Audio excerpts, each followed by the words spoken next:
Welcome to Pop Culture Minefield, brought to you today by Vindicated Incorporated, a graphic novel by some artist guy. It'll be great. Yeah.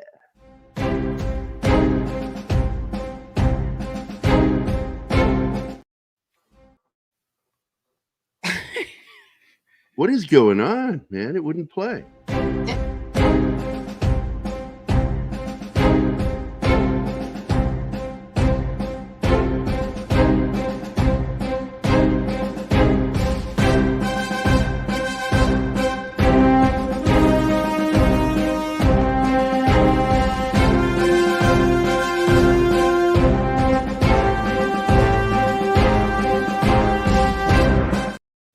I'm just annoyed when it does that.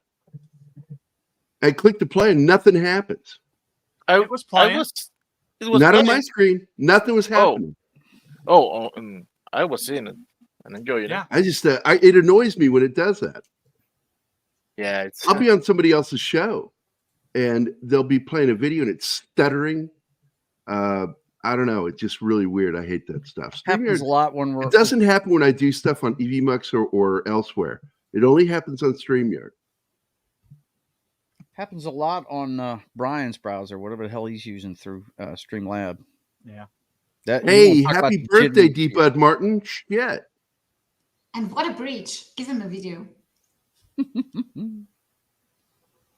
All yours, boss. Oh, I'm not. Okay, I'll do it. Hold on, I got it. Cowboy, check around and see if there's a back door. Cowboy. It's doing it again. Cowboy, check around and see if there's a back door. We played twice. Yeah. Yes, I saw it too. It played one time for me. I'm just don't fucking give me the videos, dude. You do them. There's something weird going on today. Oh, I've been there, man.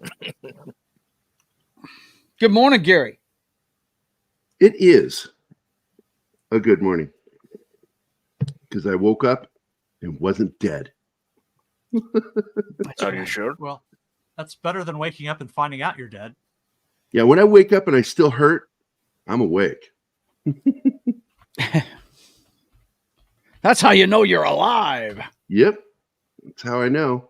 I'm like, oh, still got the neuropathy. Yeah, this is life. So good morning, John Ostains. Hey, just a red shirt. Oh, and he wants to know what went wrong. And then John Ostains blamed you. He's like, what did Mark mess up? Slasher Fred.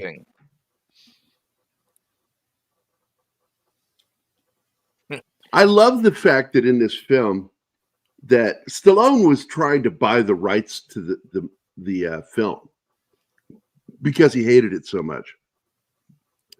And really, he of course couldn't afford it. They wouldn't sell it to him. But he was in a panic mode because man, oh man, he said he had some of the corniest lines in the movie. They left one in. The scene where he jumps into the deuce and a half with the soldier and makes a kind of a wisecrack about, accidents. That was, they were strewn throughout the film. There are Arnold Schwarzenegger lines. Stick around. Right. Blow some steam in it, kind of lines. And Stallone freaked out and tried to buy. And what he did is he ended up going in and giving them notes about what to change.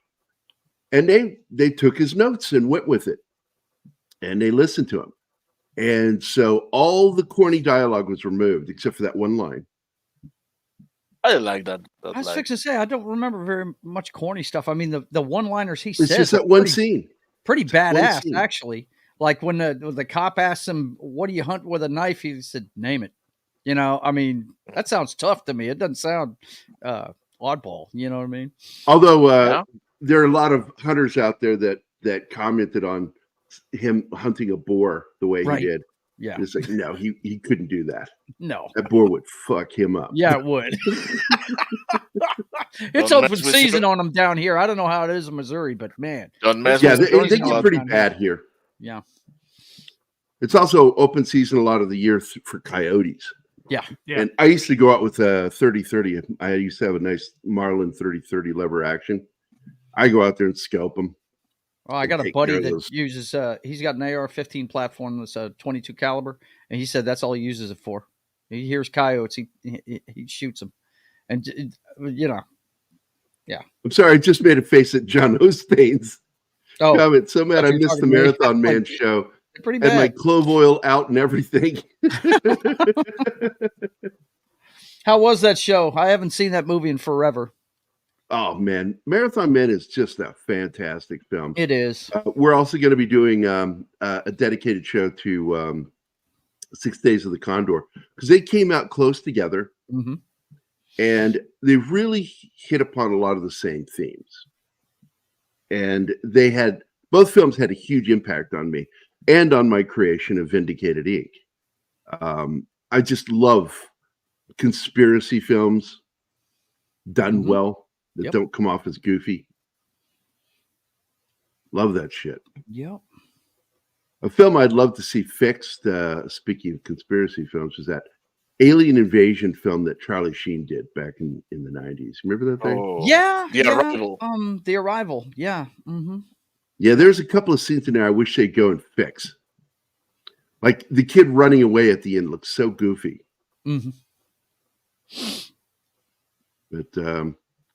But anyway, look, who else is here? I saw John Ostane's D-Bud Martin. Again, happy birthday, D-Bud. And Justin in the red shirt. Is the last. Dragon Ruse, yeah. Dragon Ruse is here. It's good to see everybody. Hope everybody had a good weekend. Had a great one. It was my first Saturday off in years. It was awesome. Which is funny because I think you're a little off every day. No. But I'm talking about off work, my friend. Oh, you mean not unemployed? To begin with, and then I worked shift work for another. Nobody wants me. Yeah, nobody wants me. Somebody just joined us. Oh, it's deleted scenes. Deleted scenes. So we watched the second episode of Monsieur Spade, which is a newly written series based off the classic character of Sam Spade, who takes a job that ends up forcing him to live in France in order to fulfill. He falls in love, marries a woman, she dies, all in the first episode, and inherits her little chateau. And I'm like, I wonder where this is going to go, because I'm watching it, and it's really freaking good. He's hard-nosed. He's still the hard-nosed, grizzled detective, you know. And I find it funny that, what is his name? Clive Owen plays him. Clive Owen, from some angles, kind of reminds you of Bogart, man. Oh, yeah. Wow. And that really surprised me. He would do certain scenes, and he's got that stiff upper lip, just like Bogart. And I'm like, holy shit. He's pulling Sam Spade off, dude. I like Clive Owen, man. I always thought he needed to be James Bond. He didn't get that gig. No. And I thought he would be great at it, though. He turned it down to do the movie where Shoot him up. He finds one pregnant girl and he protects her. Shoot him up. Oh, yeah. My daughter and I call him the baby saver for that movie. And what was that movie called? I forgot the name of it. Yeah. Children of Men. Children of Men is the other one where he's a baby saver. He chose to make that instead of James Bond. Wow. And it's a good film, damn it. It is. It is. I like Children of Men. It's good. But as I said, Hojo is here. Good morning, my friend. You want to join us? I'll send him an invite.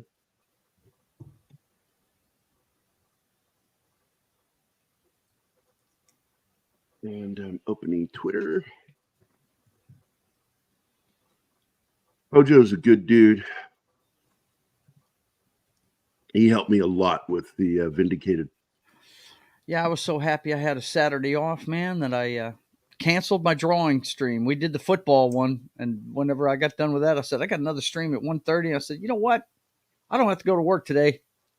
I'm going to cancel that till next Saturday. I might even find a different time for it.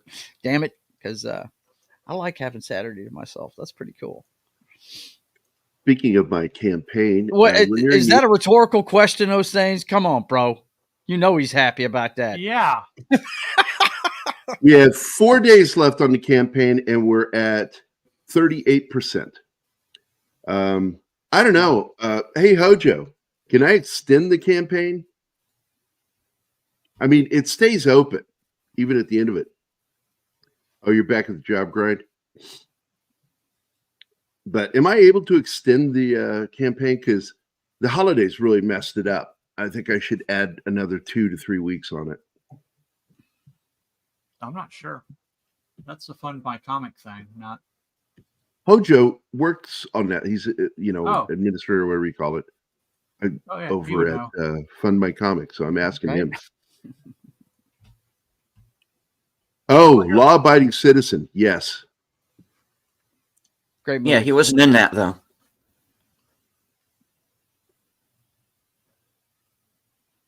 Yeah, that was the idea. Scottish dude. Gerard Butler. Gerard Butler. Yeah. And Jamie Foxx. Yep. And several other really good character actors.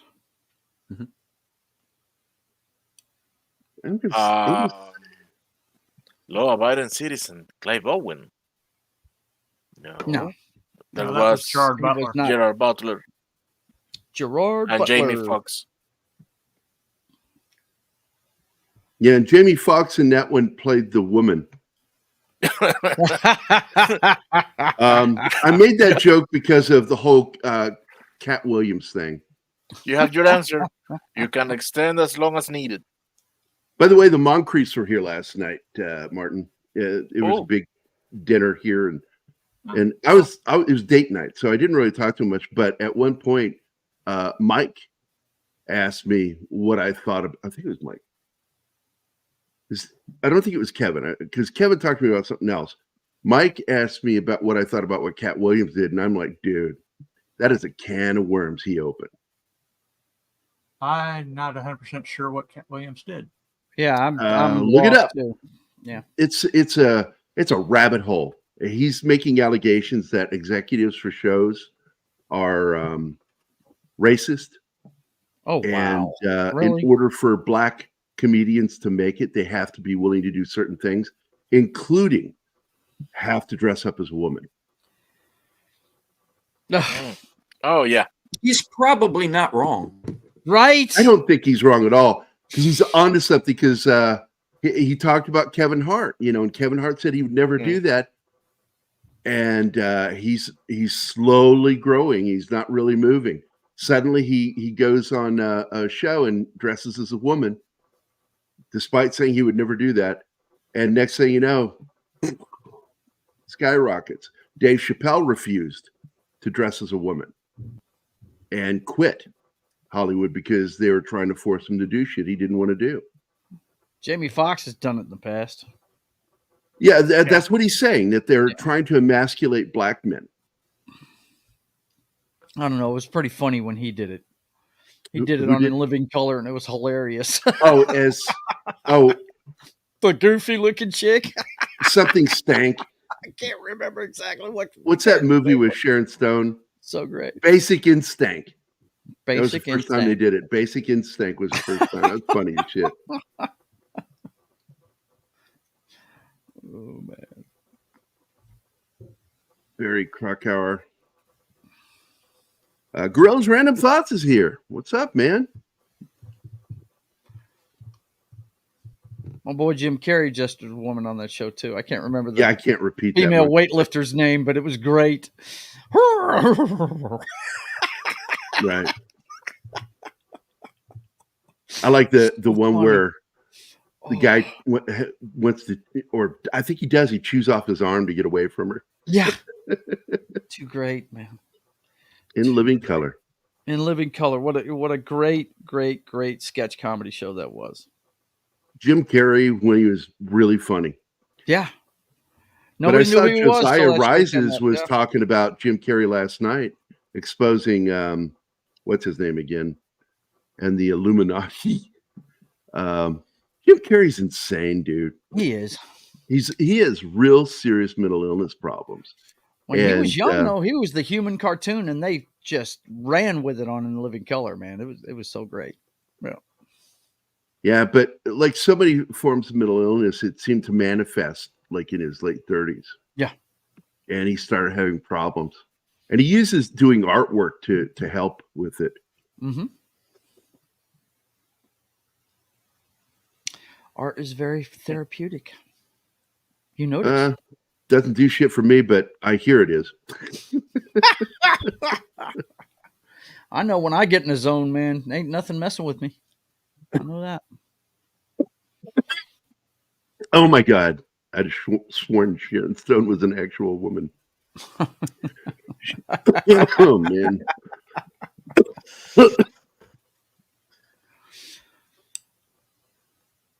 Well, if you remember that film, it was Mike that was the female in that one. Yeah. Yeah. He was the bitch. He was the bitch. So Trump is don't cheat. Yeah, I'd talk about that any other time, but I don't want to get politics. Yeah, let's not jump into that crap in here.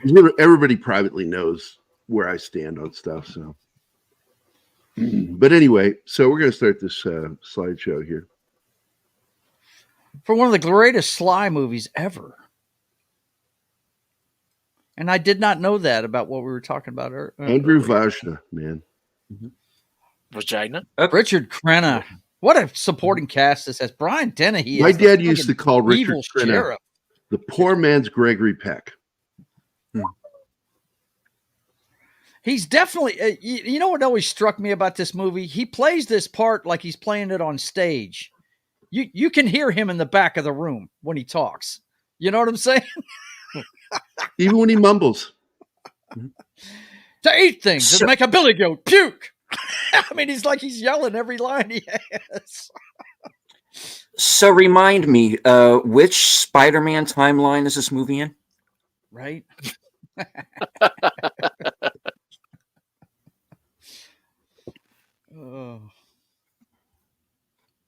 Now, one thing that's interesting is this black woman, she's uncredited in the film. Really? Yeah. I guess she wouldn't dress like a man.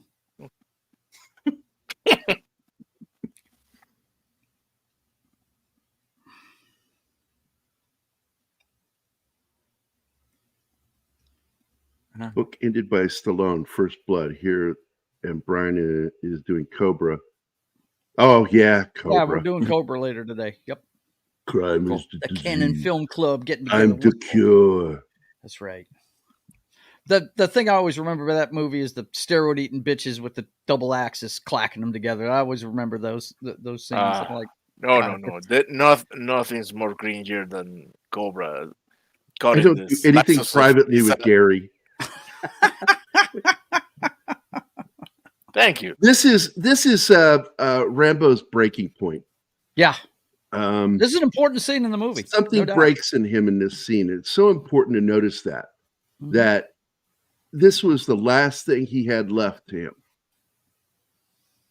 was to find this old friend. And now everybody from his squad's dead. Yeah.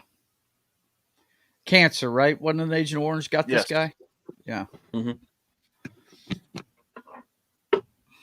Ate him down to the bone. Yeah, even the author said that the film fixed everything wrong with the book. Really? I've never read the book. Which is why he changed, because Rambo dies at the end of the book. But when he goes later, he writes the sequel, the novel. Mm-hmm. Sylvester Fred, no. He don't want to be treated as a hero. He just wants to be treated as a human being. Yeah. And this guy, clearly has to know this guy's a veteran because he's walking along with his field jacket on. But more importantly than that, he's wearing jump boots, U.S. Army jump boots. And his pants are tucked in the way a Ranger would wear them. Mm-hmm. The other thing is this guy in his office. He's got three a Korean medals. War veteran. So he should know. Absolutely. He's just an asshole. That's just all there is to it, folks. Sorry, No, he's just an asshole. No, I wouldn't call it an asshole. I would. No, his friend is an asshole. The dude with the mustache. Yeah, he earned his death. He's on the force just because he's friend with the sheriff. That's it. Yep. Yeah.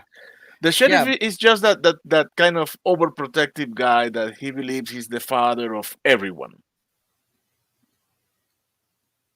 But either way, neither of them should have a badge by any strange of luck. No.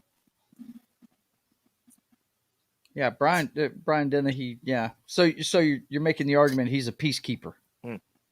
He's trying to keep bad things from happening by running this guy out of town. Yeah.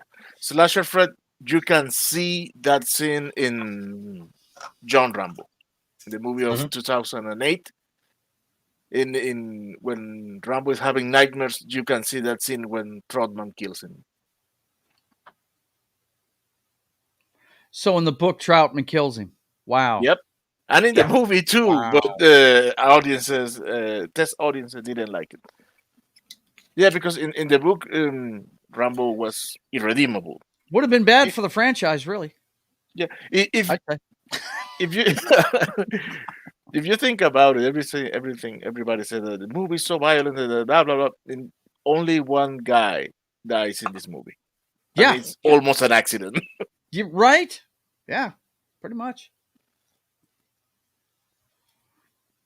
And it's his asshole buddy with the mustache, right? Yeah. It's his own fault, really. Right.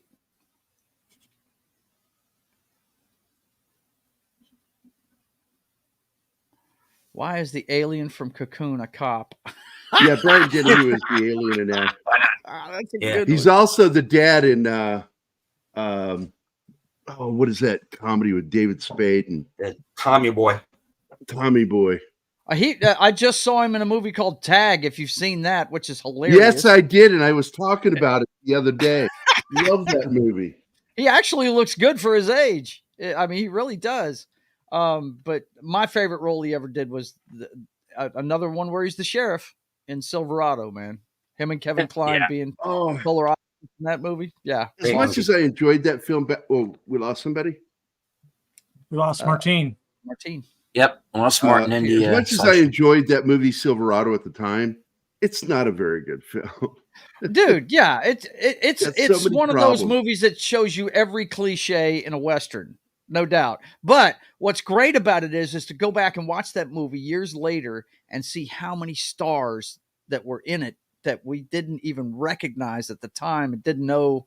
Like Kevin Costner's in that movie before anybody knows who he is as the crazy brother. Because Costner was, he's actually in the other film that he did before Silverado. Yeah. Big Chill. Yeah. He's the dead body. Yeah. They were supposed to show his face. And then they cut it. Yeah. He ended up on the cutting room floor in that one.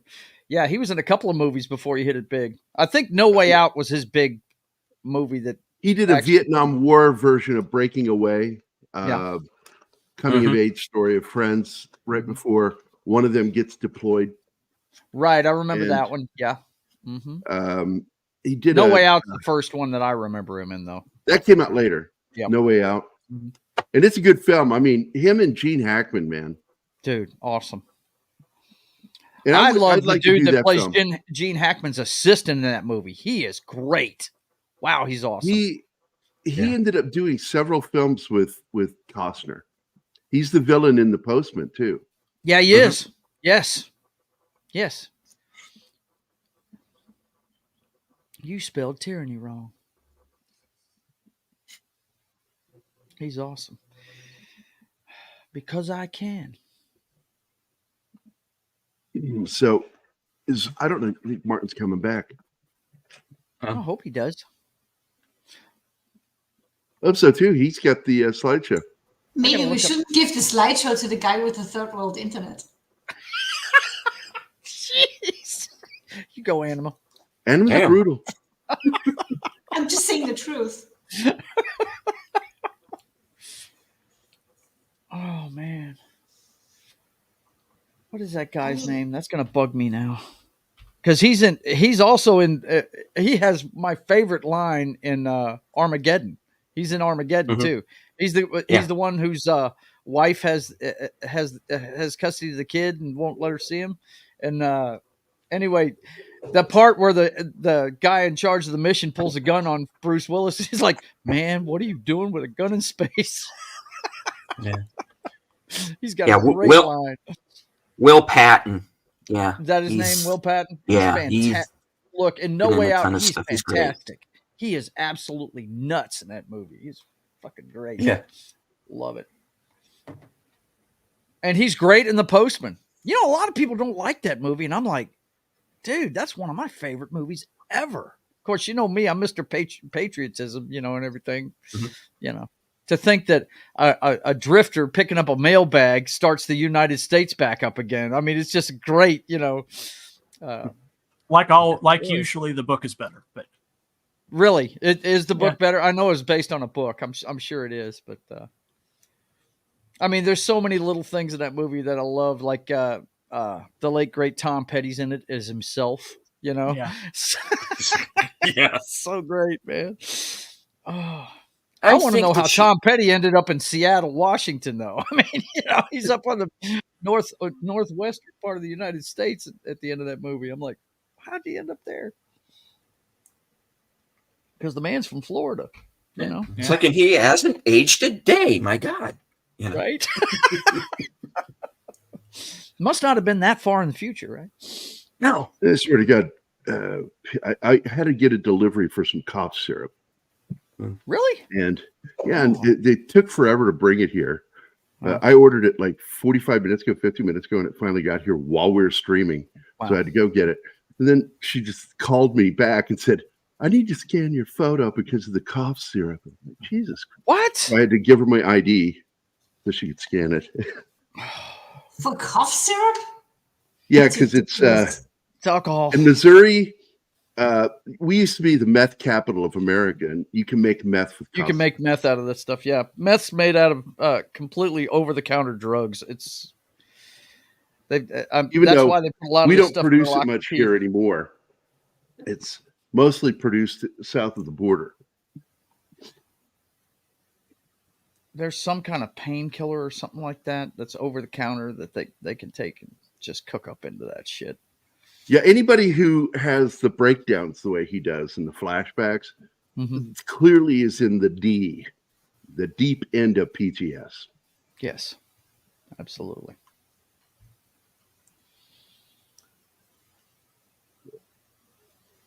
Big time PTSD.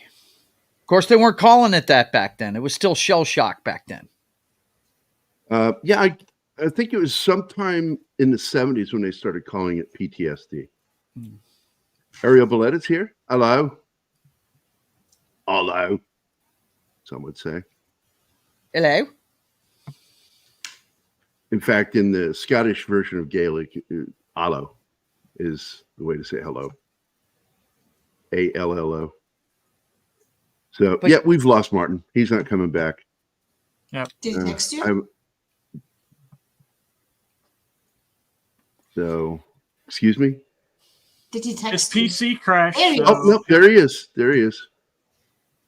I just looked at my phone. His PC crashed. Yeah, badly.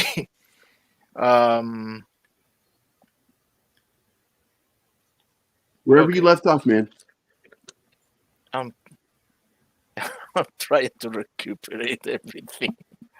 It's cool, man. No, it's not. It's cool, man. Yeah, as my crazy sister would say, it's all good. It's all good. And I'd look at her and go, no, it's not. It's not all good. Stop saying that.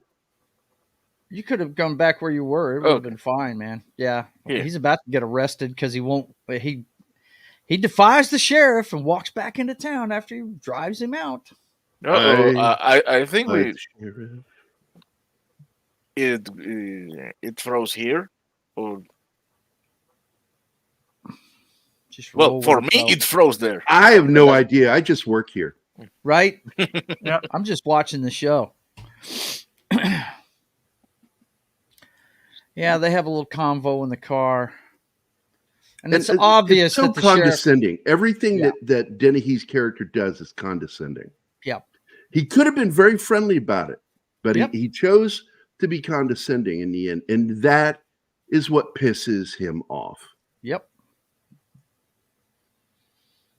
And kind of like Reacher. He doesn't take bullshit too well. Well, Reacher is clearly inspired by Rambo, The Fugitive, all that shit. Mm-hmm. He's like, this is United I States love of in the America, show, man. in the recent season, that one of the guys from the 110th says to him or calls him a sociopath. Yeah, and he doesn't deny it.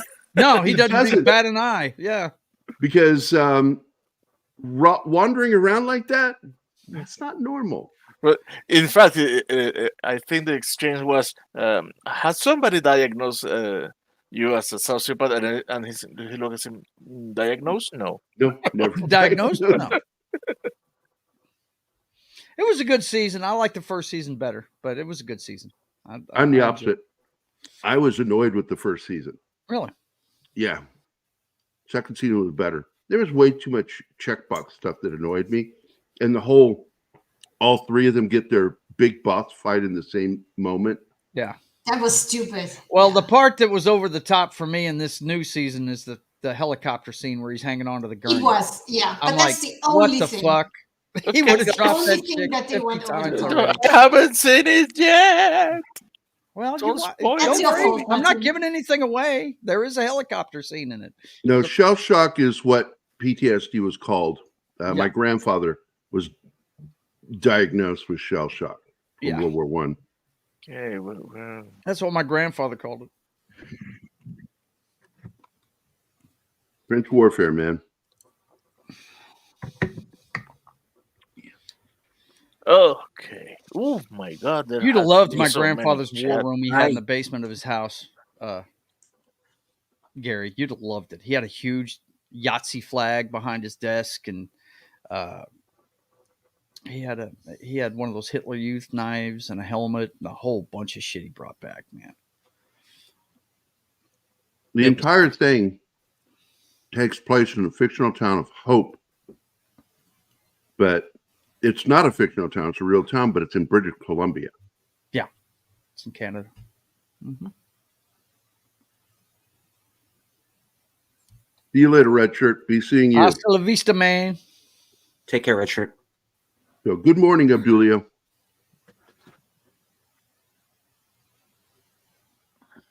Yeah, see, I've never seen that one. Dude. Yeah. It's this mustache dude. Yeah. Who's the biggest problem. Yeah. Mm-hmm. Putting a fire hose on him to clean him up. What the? Wow. I mean, you're asking for trouble. Come on. Yeah. Man. Don't forget to get him behind the ears. Even David Caruso's character is like, man, this is too much. Right. Can't you see he's unstable? Yeah. Oh, David Caruso's character actually kind of saw what was coming, didn't he? Yeah, he did.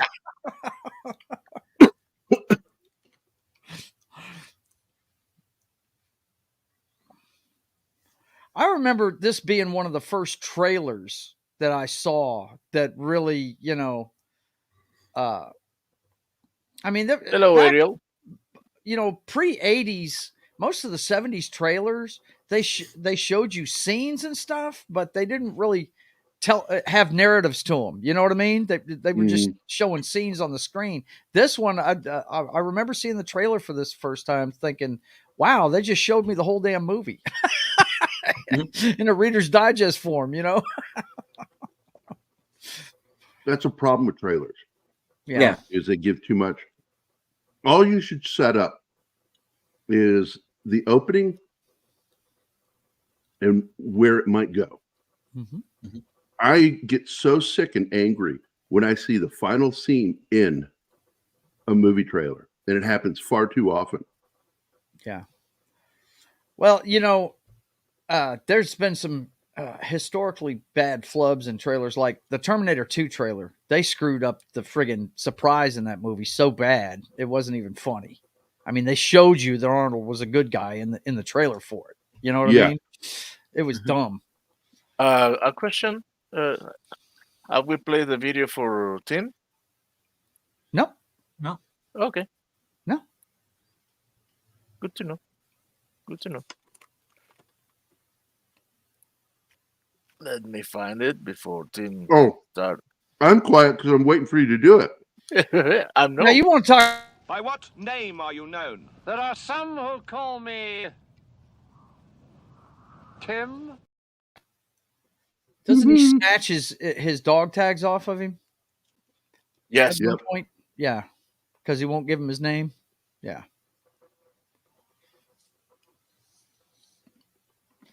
Wow.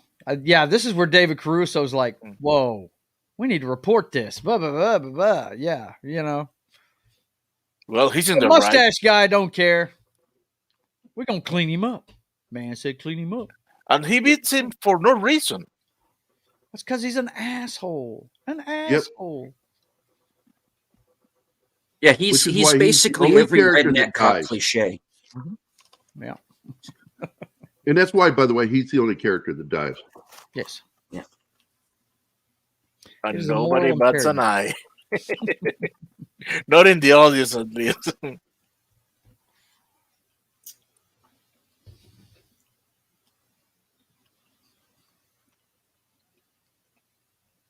On the Sherlock Holmes comment, that is what Reacher is.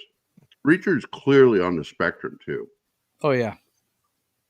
And he's a sociopath. And as Sherlock said in Sherlock, I'm a high-functioning sociopath.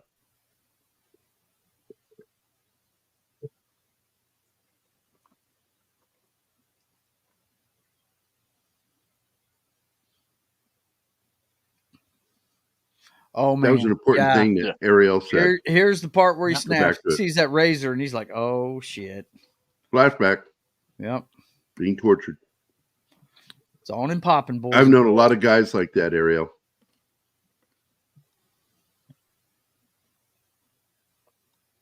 God bless your grandfather. No, I don't think it's a veteran thing. I think he's just a jerk. Yeah, because he's better than everybody else. Yeah. He likes rousting hippies, man. Yeah, he likes rousting hippies. He's a jerk.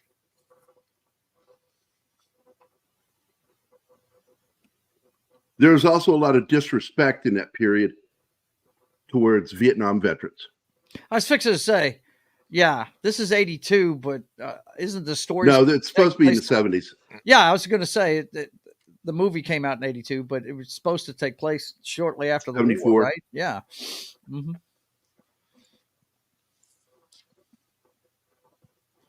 And that knife was specially made for him by an actual knife maker. Wow. Yeah, it's credited at the end. I think it's the last of the last one of the credits. The name of the knifesmith. So the knife was a bigger star of the movie than the black lady at the beginning of it? I'm going to point out, too, that Brian Dennehy, back in about between 1997 and 2000, had to do a public apology for making claims about his service in Vietnam because he didn't. He didn't serve in combat. And it's stolen dollar. James Buell Lyle, otherwise known as Jimmy Lyle, in the Arkansas knife smith, who made the original knife for Rambo.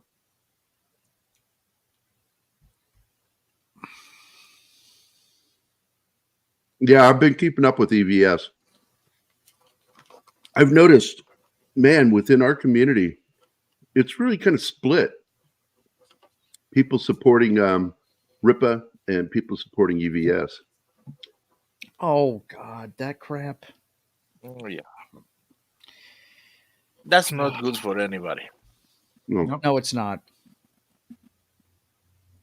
But you talk about two alpha dogs right there.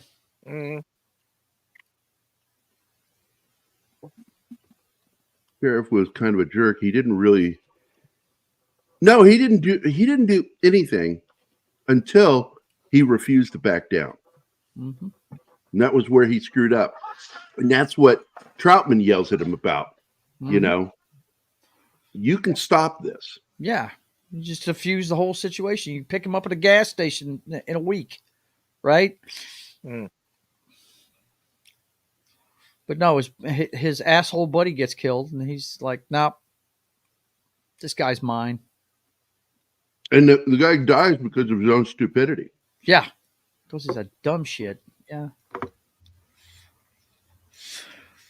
thinking he's out on a turkey hunt when he's the actual turkey. Now that was an accident. The car is motorcycle? slowly flipping over, Mm-hmm. but they decided to keep it in the movie. That It happens works a lot fine. more often than you think. Yeah, no doubt. It just looked good on film. You Yeah. know? Shit. My favorite one's the one in the Road Warrior where that guy went head over heels off that bridge. I'm like, whoa! Yeah, He broke his leg. bones That on that guy. shit. Yeah. Another thing to consider when the car flips down and the horn is going on, Rambo stops and he looks back, and it is not until that he sees that the cop is that he decides to leave. Yep. At some point, he could even. I He think could have killed all of these people. No. I think he was thinking about go back and help the guy. Mm-hmm. Oh yeah, I think so too. I think he contemplated it for a moment. Mm-hmm. Yeah. Well, look, a lot of small towns had vagrancy laws. We had one in Fredericksburg where I grew up, and it was a city. But that's really what's going on. Is great line. Anti-vagrancy. That is so awesome. I love that line. You had to have like some towns, they would determine how much you had to have on you in order not to be considered a vagrant. Right. I got to go. I got something came up, so I'll see. All right, John. Thanks for Big Daddy. stopping in, buddy. Good to see you. Good to see you, man. Good one. Bye. Take care. Bud.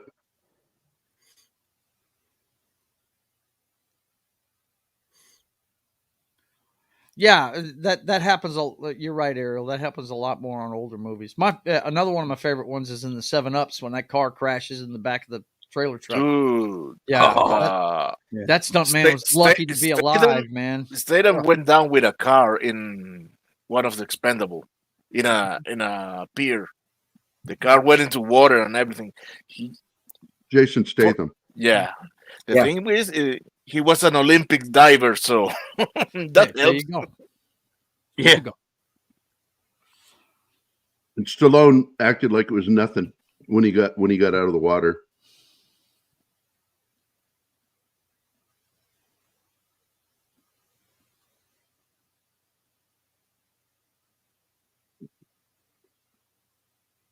Yeah, but how many people have died in accidents that look like it was nothing? Right. Yeah. You just have to bump your head against the wrong surface. Yeah, man. Rambo, like Reacher, needs to be Michael Myers to the cops. Yeah. Yeah. I swear to God, my favorite moment in the new season is when the guy is looking around trying to find Reacher and something grabs him and pulls him under the fucking bus and he can't see what it is. That was horrifying. Yeah, it was. And that's the way it should be. You know, he should be the shape. Yeah. Hunting these characters down, and they should be terrified of him. Yeah. Rambo needs to be the same thing. That's why the Equalizer movies work so well, because he is essentially Michael Myers in his films, especially in the third one. The third one's a horror movie. I love this third film, by the way. Yeah. How many of you guys have seen the third film? I haven't seen the third one yet. No, I haven't. I want to show all three of them to Anima in order. And then I want to do them on a Saturday. The only sequels that Denzel's ever done, by the way. Yep. The only sequels. Yep. And he's made a lot of movies.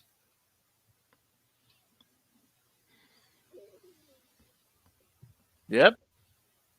Is that easy, Tim? Yeah, it's Monkey Jeebus is in bad financial shape right now. Joe, he got robbed. A lot of money. I don't want to say how much. I don't know how he feels about it right now.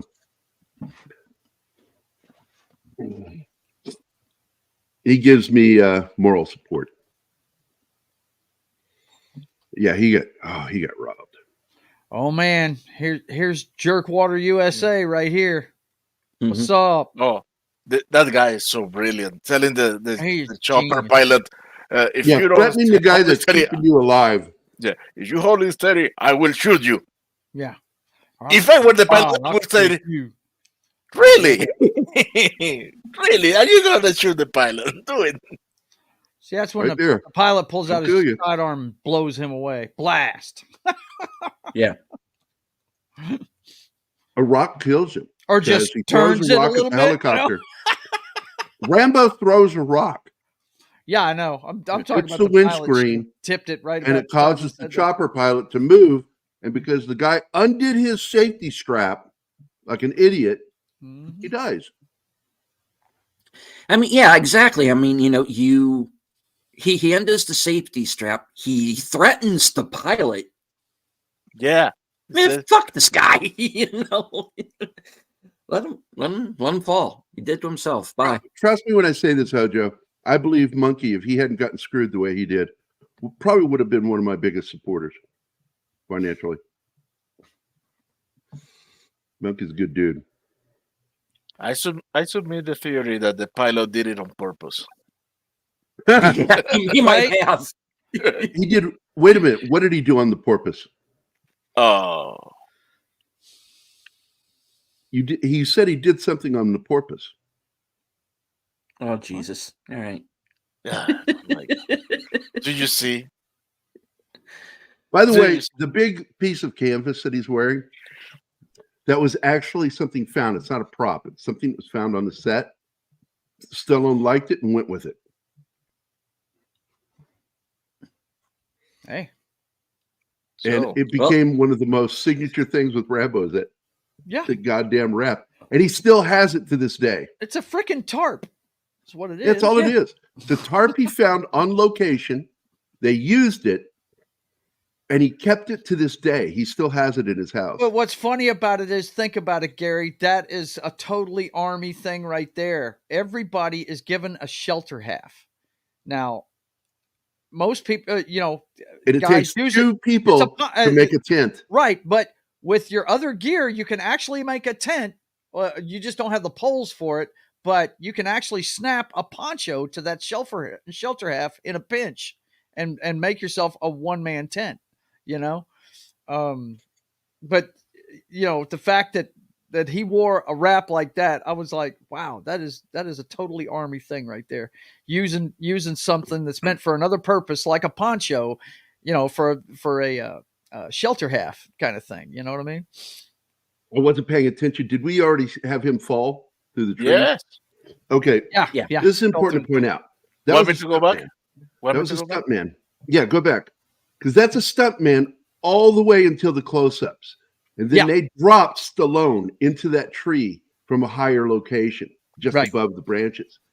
And the shot that's in the movie is the shot where he broke his ribs on the limb.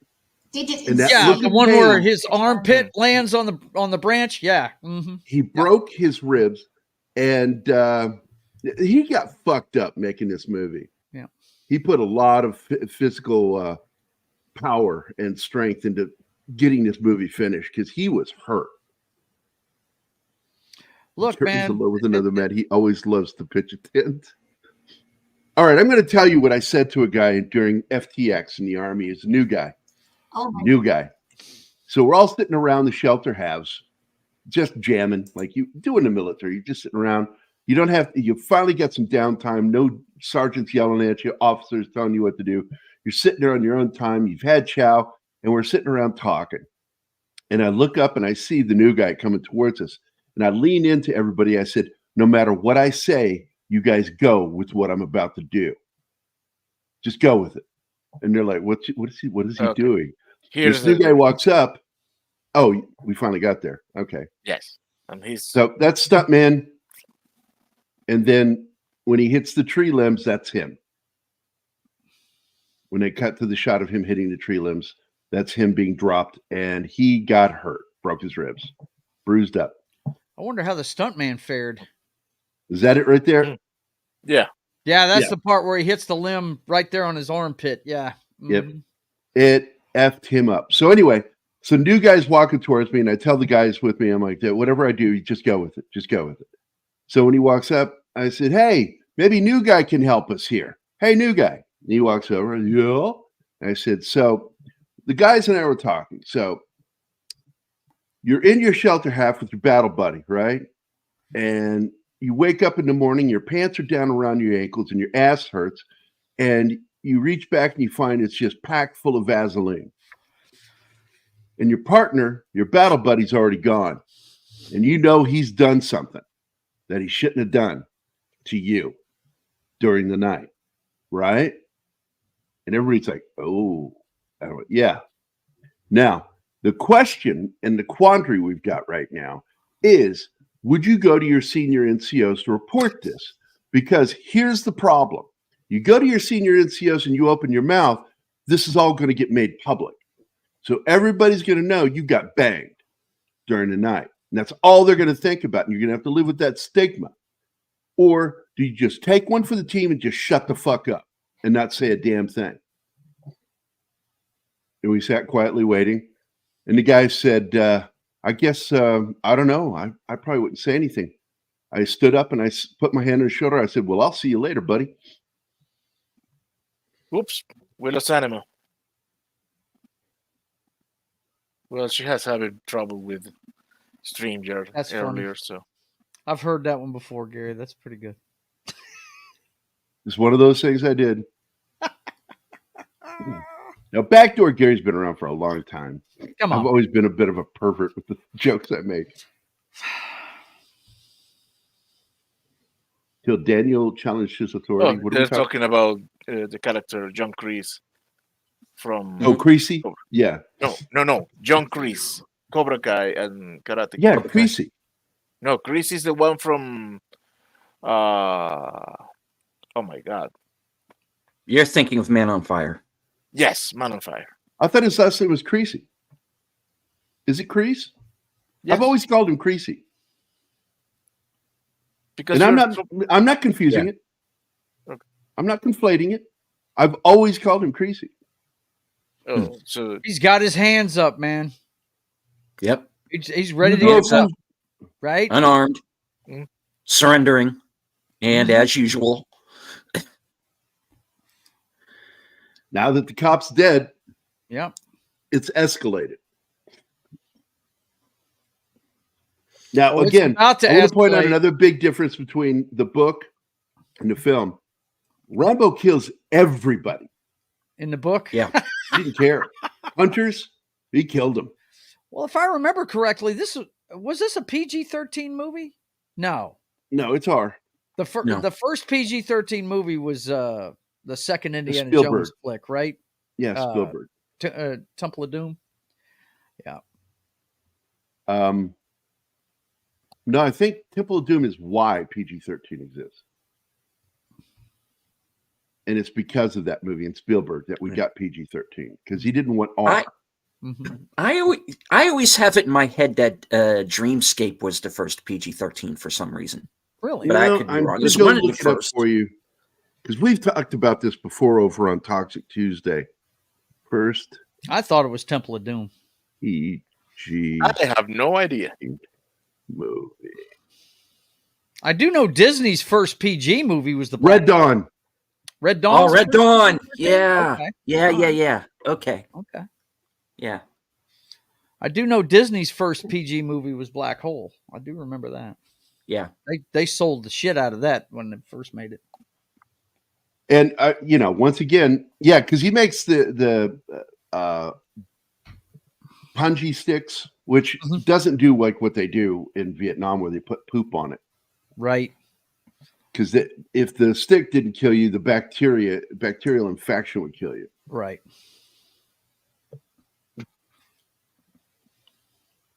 Anima has PTSD from Gary's war stories.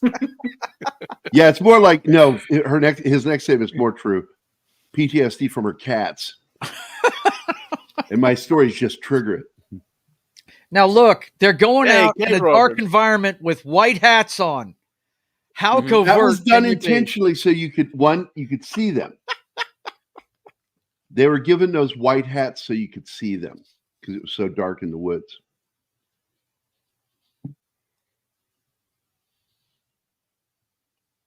We're going to sneak up on him with white hats. I'm talking like crazy. Oh, man. Yeah. Yeah. That guy was in a lot of movies right there. Oh, yeah. He was in a bunch of them. Oh, yeah. All of these guys were Mm-hmm. in a ton of movies afterward. I couldn't remember David Caruso's name, the redhead. Gerry and I were talking before the show. I can never remember it. I remember it thanks to South Park. Right. Because if I can't remember his name, I just remember the line from South Park. I do like David Caruso's career, John.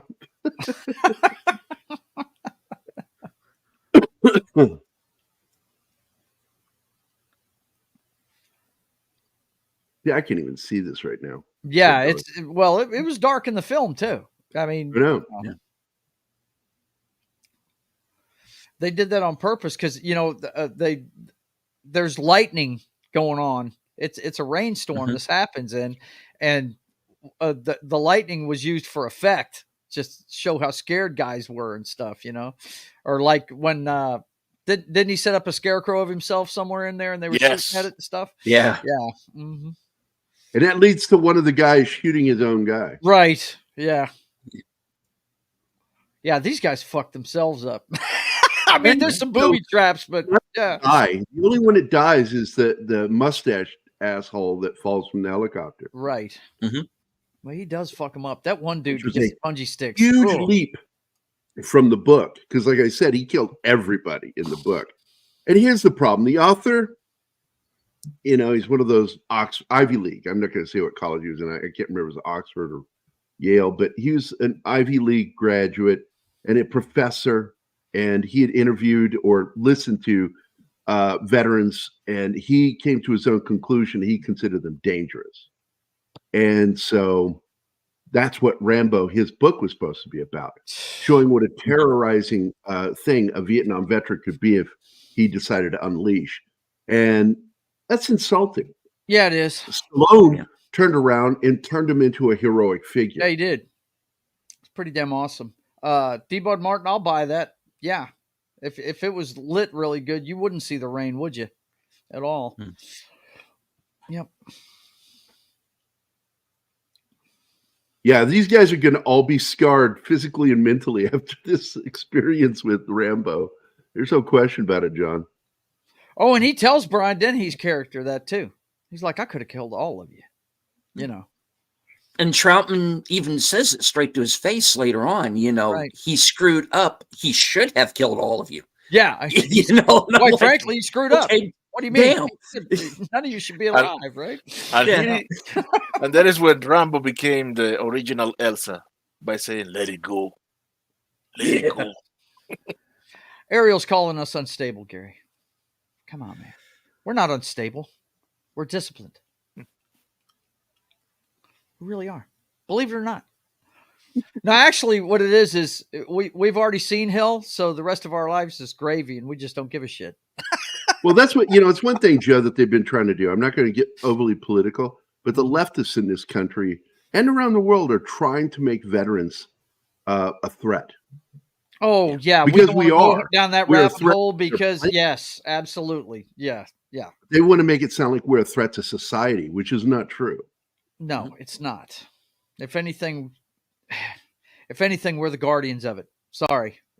We just are. So, in D. Bud Martin's statement here, tint is code for sex.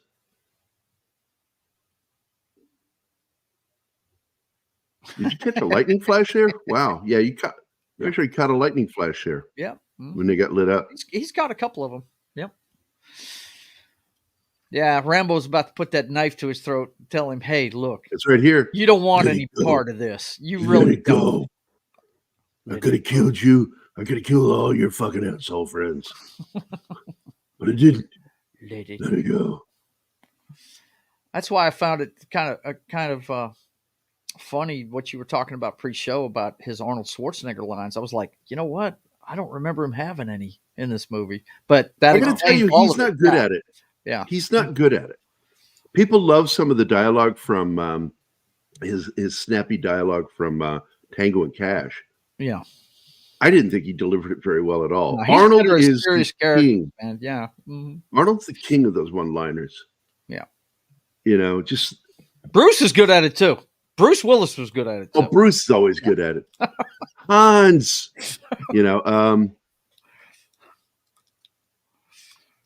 Oh man! Well, the funny part is what I found.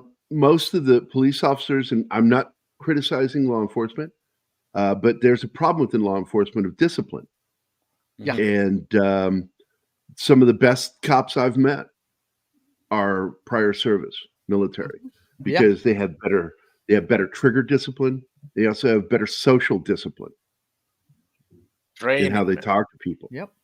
Training. Now here's a guy that's been in a lot of movies. This state trooper. Yes. Mm-hmm. Was in a lot of Clint Eastwood movies. Where have I seen this guy? The Outlaw Josie Wales, my friend.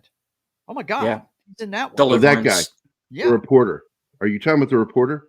Yes, the reporter. I'm talking about the state trooper that was talking to Dennehy a second ago. Martin's asking, where have you seen that guy before? Yeah, a lot of Clint Eastwood movies. He's the leader of the Red Again, he's talking about the reporter. He's asking about the reporter. Oh, shit. I don't know. You're like a dog that gets a scent and won't let go. That's it. Maybe it's a cameo by the author, kind of like Peter Benson. That's what I was wondering, and I'm going to go look and see. Might be the author doing a little cameo. So the author writes his book, basically ranting against vets. Stallone fixes the thing with the movie, and the author said that the movie likes him. He likes the movie even better than his own book. So this guy, he changed his mind about Veteran. Well, he definitely changed it because he went back, admitted that it was better, and changed the books, and he wrote sequels. Yeah. Mm-hmm. Yeah. Crenna's character is great, but like I said, he plays this like he's on stage. He's trying to be heard by the entire room, not just this guy. At some point, he looks disappointed that the cops are alive. Right? Yeah. Yeah, that's what I'm saying. He's like, shit. I teach him better.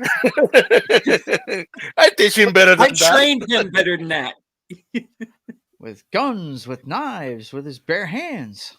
Okay, pause the movie for a second. I'm going to share my screen. You got the reporter for us, man? Yes, I do. Kick ass. There you go. This is the reporter, Mike Winlaw. He has made a career playing reporters in movies and TV shows. First Blood, MacGyver, The Accused, Jennifer 8. He's always a TV reporter. Oh, The Fly too. He's a neonatologist dealing with new babies. Newscaster.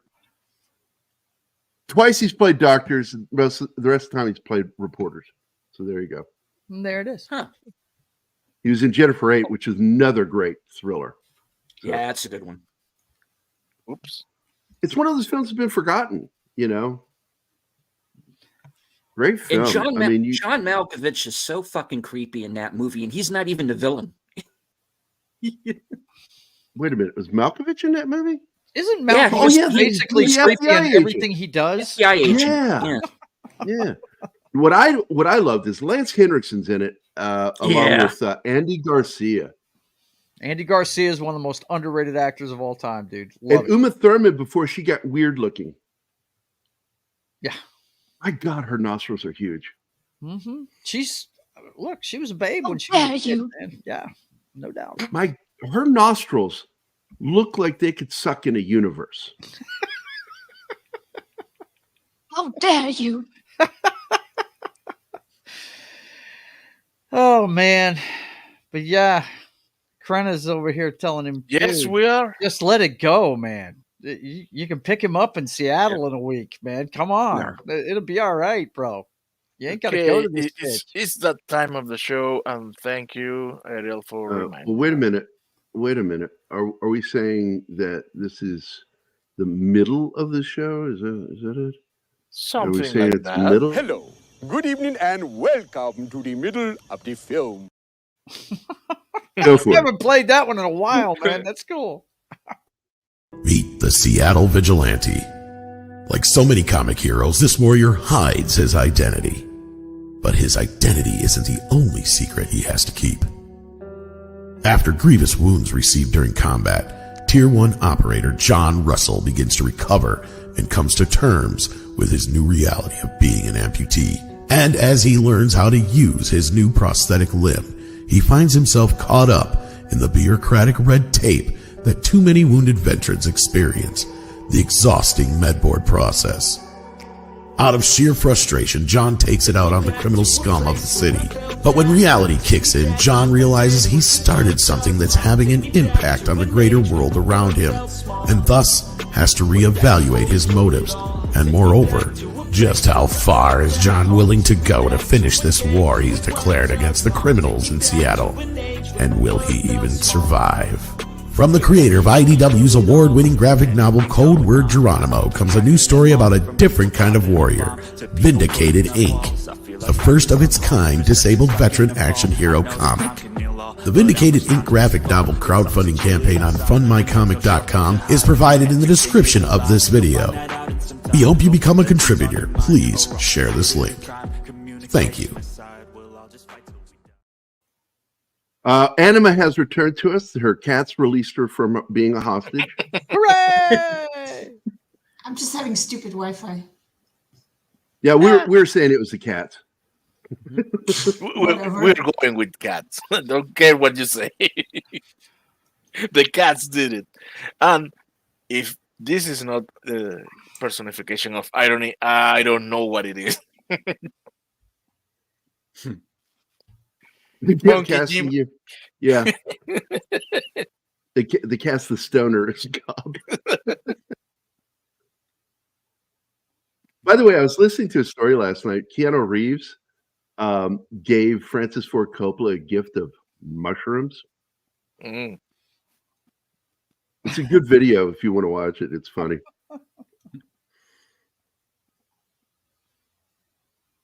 Yeah, and this is where you find out what really triggered this whole thing, started the whole thing. They're all gone. I'm the last one. Yep. And it just it hit him. Like just a ton of bricks, man. When you find out that all your buddies are dead, it has an impact on you. And that sheriff bullied him at the wrong fucking time. Any other time, I think Rambo would have just walked it off. Yeah. But Abitina's in the house. Mm-hmm. How many books has David Morrell written? He had nothing Several. to lose, right? Literally nothing to lose because he'd lost everything he cared about, right? Yep. One, if I can address this question for a second, because I know a little bit about it a little bit. The one non-Rambo novel that I remember David Morrell writing was a book called Brotherhood of the Rose. And that got made into a pretty good movie, too, with Peter Strauss, David Morse, Connie Selica, and Robert Mitchum as the villain in that. And Robert Mitchum's character, he goes around to orphanages. He takes two kids, raises them up as brothers, and then he trains them to be assassins. And I would say watch that movie and see where John Wick came from. Good luck finding it. Yeah, it's hard to find, but it was never it's released on really good. DVD. It was only released on VHS. What's the name of the No. movie again? Brotherhood of the Rose. Brotherhood of the Rose. I think If you go and look it up, there's hardly anything on the internet about it.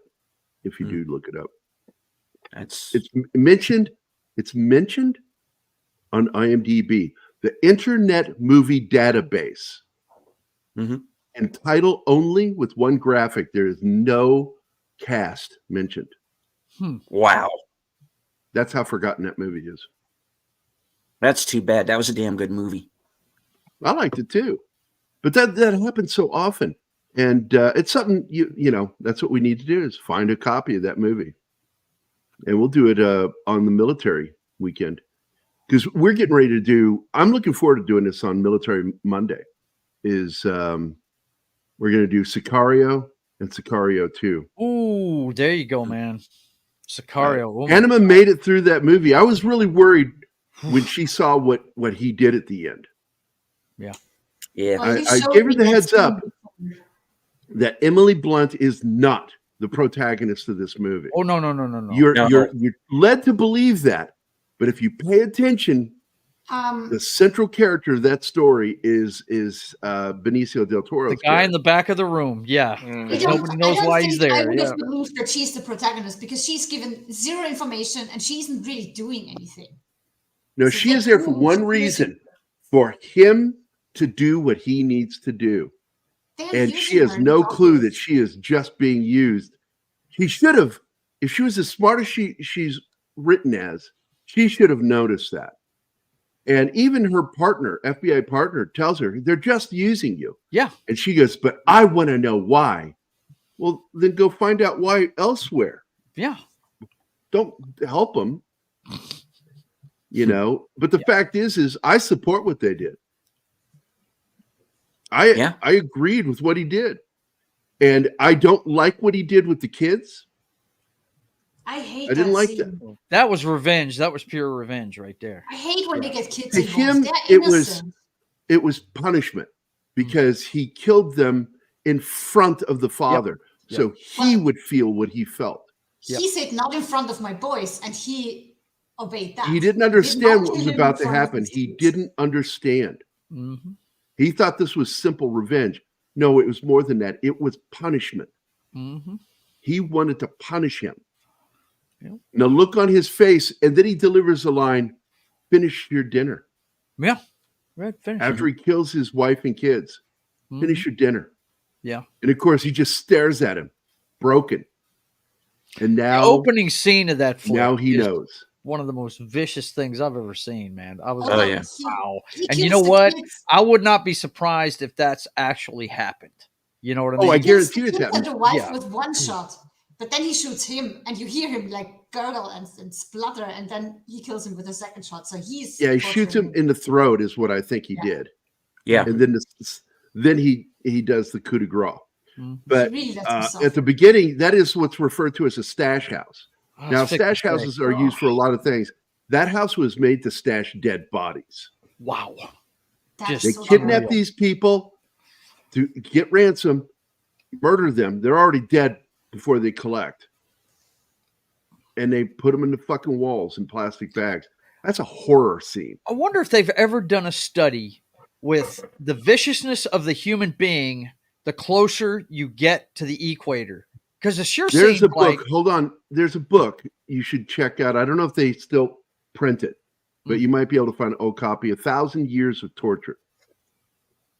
And all I know is the book- continent of Africa and freaked South me out. America is two of the most vicious places. Just woof. It's crazy.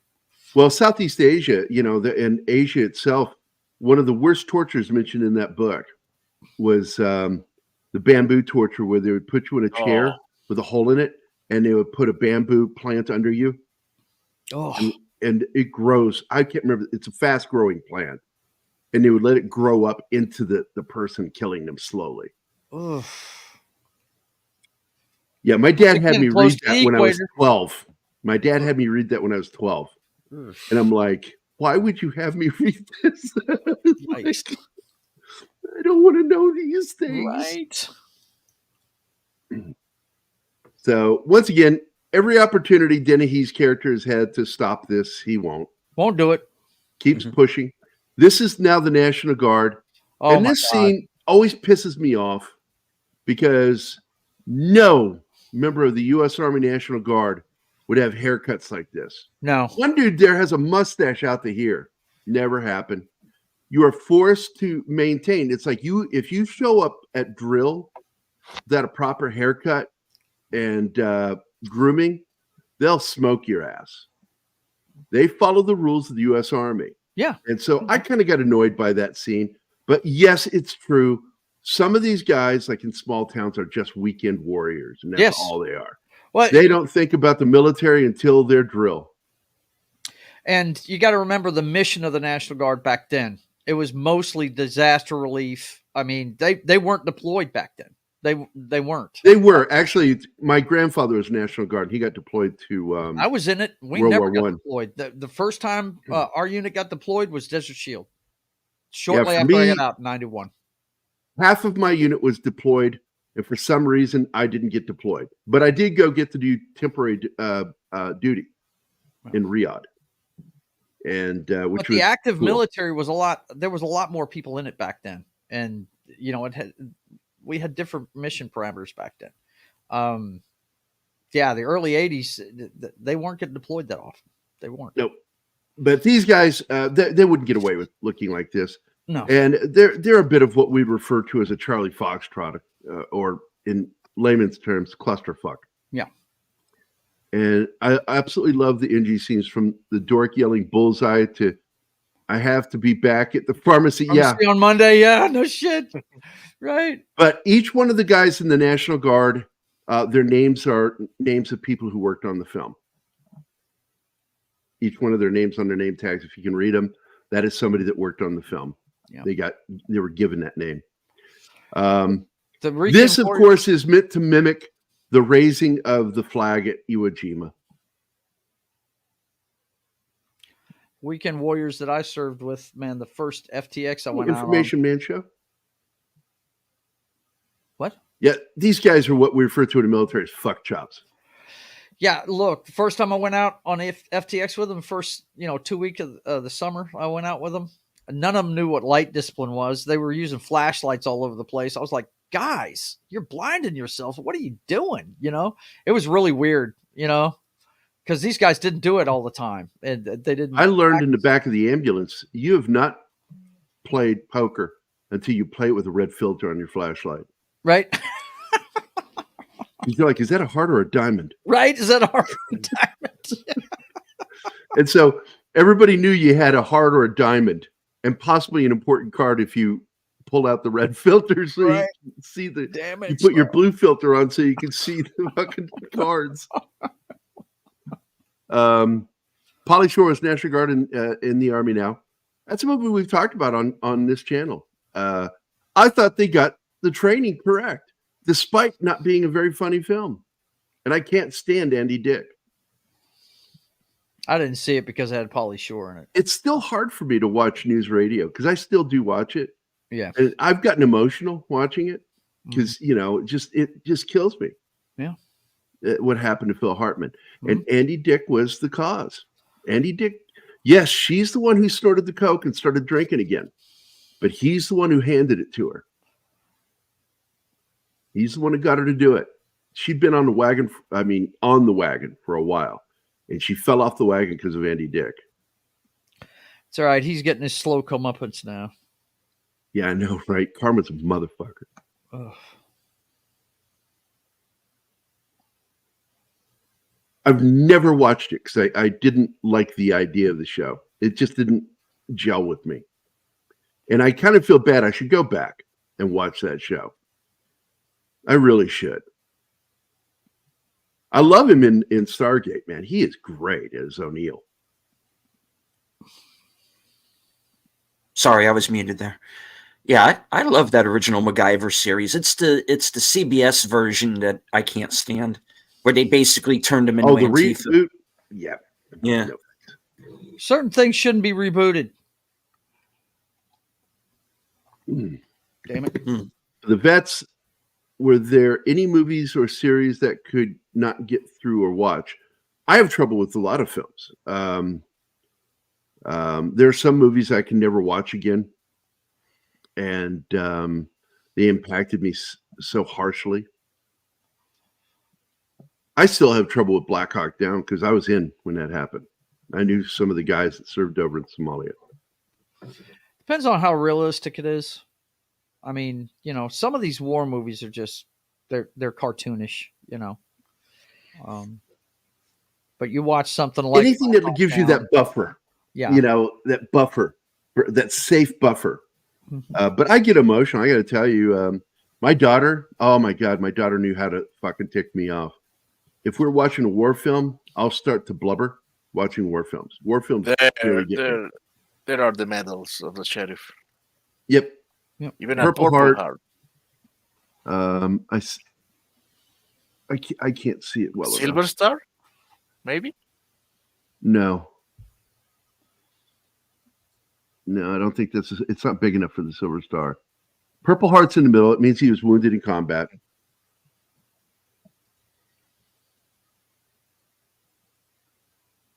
I'll try to get a good snapshot of that because I am curious what those medals are. I'm gonna send you a snapshot of the 4K. And at the heart of the story, it was originally in the text. It was in the script that he resented Rambo. This is personal for him because he felt the Vietnam vets got all the thunder from the Korean War vets, the forgotten war. Mm-hmm.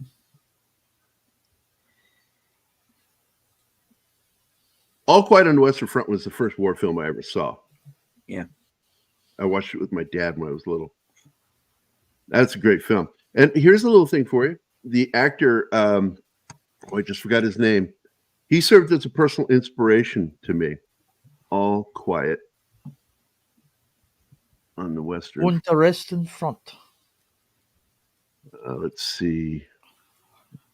I have to put 1930. There it is. The actor's name is Lou Ayres. Lou Ayres plays the main character. Lou Ayres in real life was a conscientious objector in World War II, and it destroyed his career. And it wasn't found out until later that despite being a conscientious objector, as they wanted to publish and hurt him, he did serve as a combat medic. Served with distinction, was awarded a couple of accommodations, but he served in combat. And it saved his career because his career was dead for like 10 years. And then when that got found out, it changed everything. And then he was respected again. Because people look at conscientious objectors and pacifists as cowards. They shouldn't. And they shouldn't. No, my sergeant, I told you what happened with my sergeant, because he called me a pacifist. He says, just my luck. The best shot in the company is a goddamn pacifist. And I'm like, I'm the best shot in the company. Is he talking about me? I was like weirded out by that. I'm not a and my hand went up. He goes, yes, private. I said, are you talking about me for a sergeant? He says, yeah, I'm talking about you. I'm not a pacifist. He goes, well, what are you? I said, I'm a conscientious objector. What's the difference? I said, oh, there's a huge difference. A pacifist, you walk up to him, slap him, stab him, shoot him, and they won't do anything. They won't fight you. You walk up to me with a knife, I will fucking blow your face off, go to bed and sleep the sleep of the righteous. I won't lose any sleep over it. I said, what I won't do is kill somebody by order. Yeah. And he goes, well, it was like one of those, well, thanks for the safety tip, Egon. You're going to react. Right. A true Bill Murray moment. I even threw in there, I said, I'll stab someone in the face. I have no qualms of violence. I will be violent. I embrace violence. Right. But Darius Muchhouse with the $4 super sticker, I don't know what it is. What is it? It is Coffee. I guess. The It's a coffee little movie. green Coffee. minion And throwing here's coffee at you. my coffee today. Pea. It's pea. I'm drinking pea. No, it's Mountain Dew. Speaking of coffee, I'm going to go get some. See you in a second. Mountain Dew Zero, in fact. Because it's warm in here today, and I don't need to have a warm drink. It's very warm. I'm already on number 2. And for you, Darius. Oh, did you have number? Did you go number 2? Good. I'm glad. Oh. How did it come out? I had. God damn it! All right, I'll give you that one. I walked into that one. I walked right into that one. Careful All with right. your phrasing there, Deleter. Darius, it's your me. Thank you for your cooperation. Good night. I'll buy that for $1. I'll buy that for $1. Thank you, Darius. It's good to see you, my friend. We haven't seen you in a while. Hey, Che's here too. He popped in. I told you. But you never listened to me. Oh, Delta Force back in the 80s with Barry Bostwick. He would later in the 90s play the governor in Spin City. God, what a weird movie Delta Force was. That was a weird one. It was like they were trying to do G.I. Joe. Okay, Yeah. With I bad have a costumes. force. Yeah. Those are the medals. That's a Bronze Star. I'm not sure what that one on the left is. I have to look that one up. Unless, Che, do you know what that one is?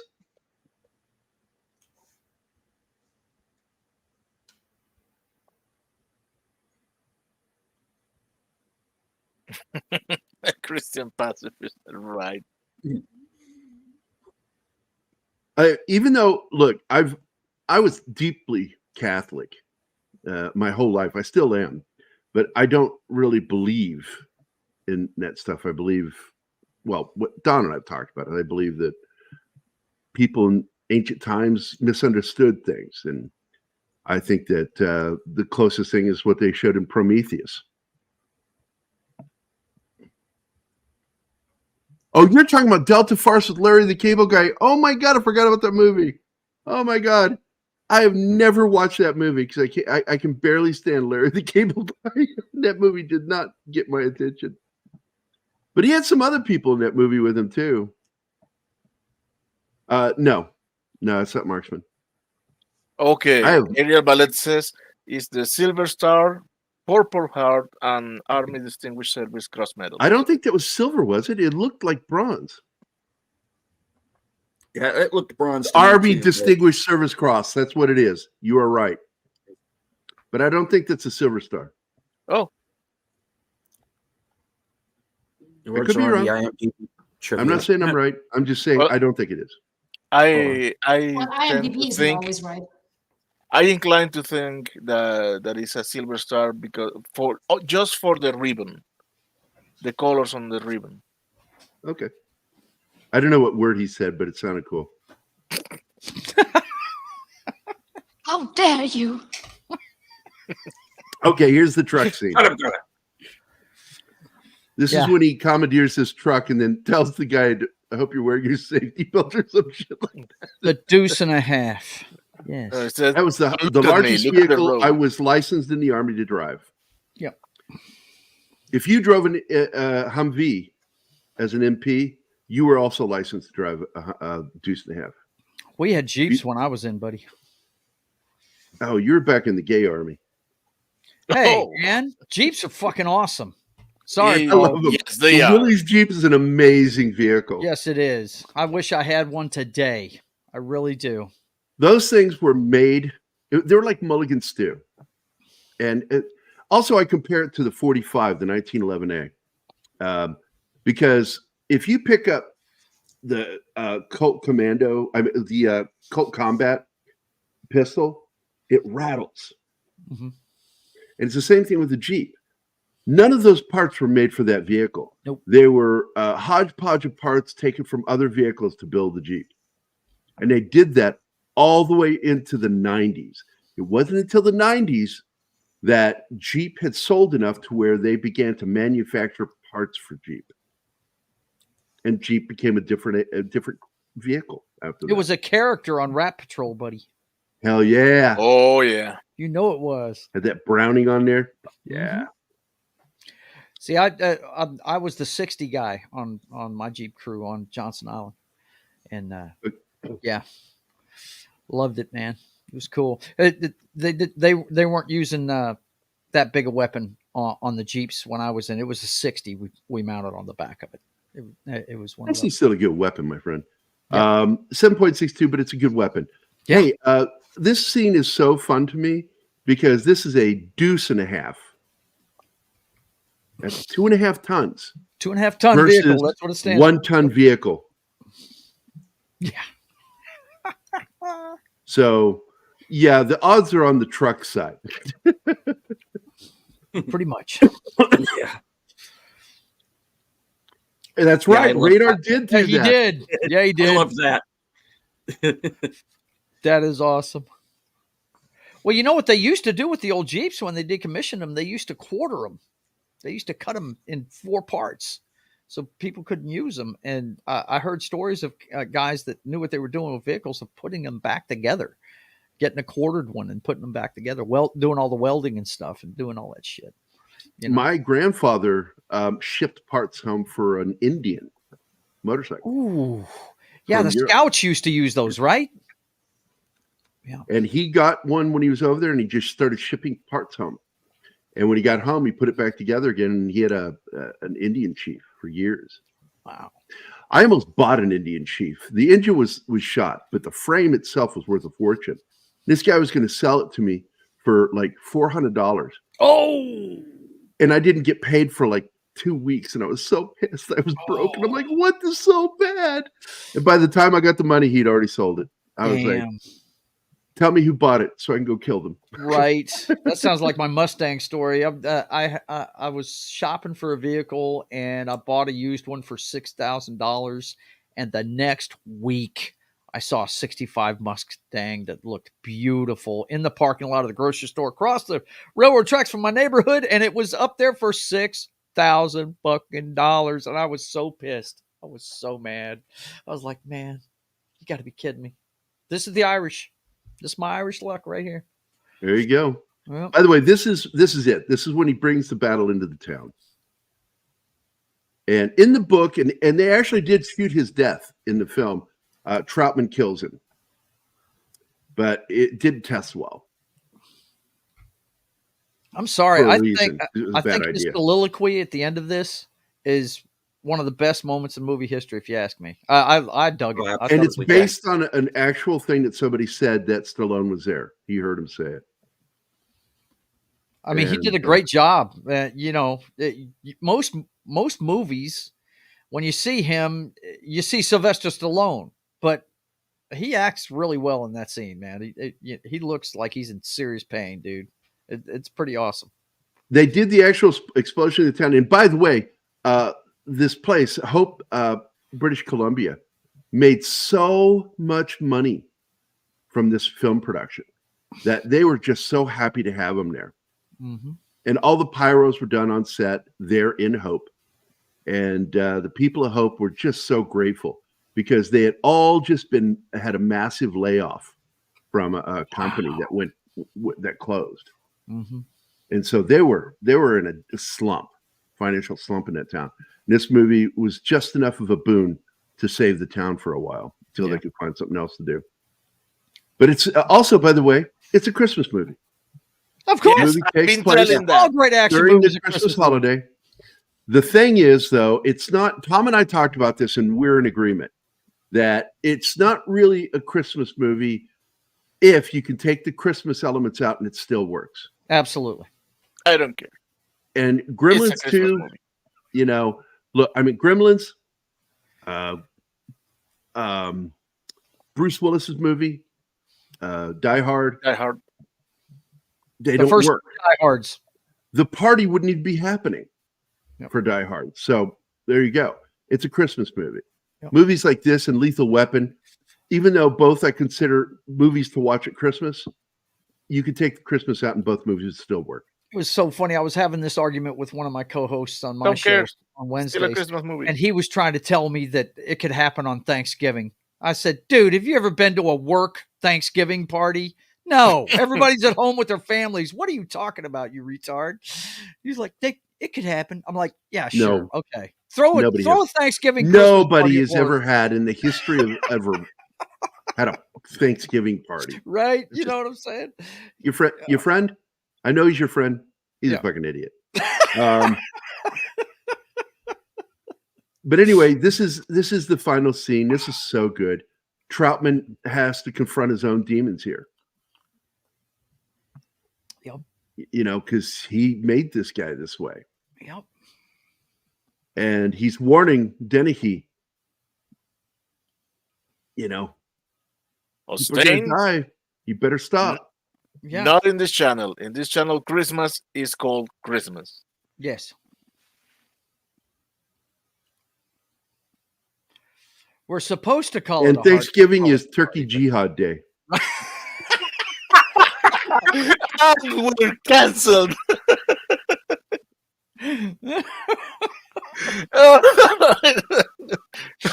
That's so good. Oh my god. And here's the irony here. As important as Rambo 2 and Rambo 3 are to the overall story arc, I'm not a fan of either of those films because I thought they're too over the top. They were just too. The whole glistening muscle shit was just annoying me. Oh, what, the sequels? Oh, God. Yeah, Come on. it just man. bugged me.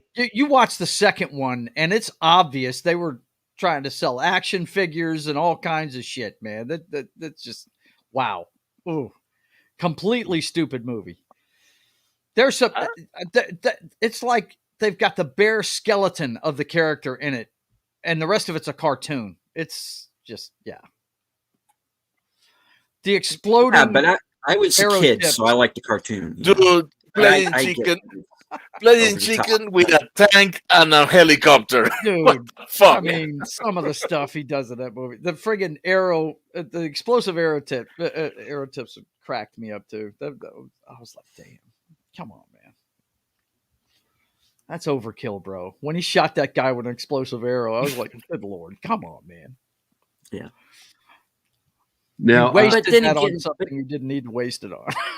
Yeah, granted, but that was the guy who tried to skin him alive. So It's true. There's a little bit of vengeance there, yes, of course. yeah, Yeah, Ariel 2 and 3, they are totally skippable, but you must see 4. 5 maybe, but 4 is a yeah. Now, 4 I've three never is- seen. I three's heard that hard was a one good to one. watch. Rambo, isn't that the name of it? Rambo? Rambo Oh, is, yeah, it is. it's my favorite in the franchise Really? because when he goes off on those guys with that 50, Oh, he's Yeah, my vaporized. brother told me that was a grisly flick. Yeah. I had it is. the biggest fucking GI hard on for that movie because when you see that first guy get vaporized, I'm Oh, like, Jesus. that's Yeah. what it looks like. That's what a 50 cal would do to somebody. That's right. Oh my God. I mean, literally point blank. Ooh. Oh, Oh, the M60 weighs what? 16 pounds or something. You can hold it up. And look, Yeah. it takes somebody. It takes somebody like Sly to hold it up the way he did in that movie. I mean, I've got a picture of me holding mine, kind of cowboy style, slung on me on Johnson Island, standing on a seawall.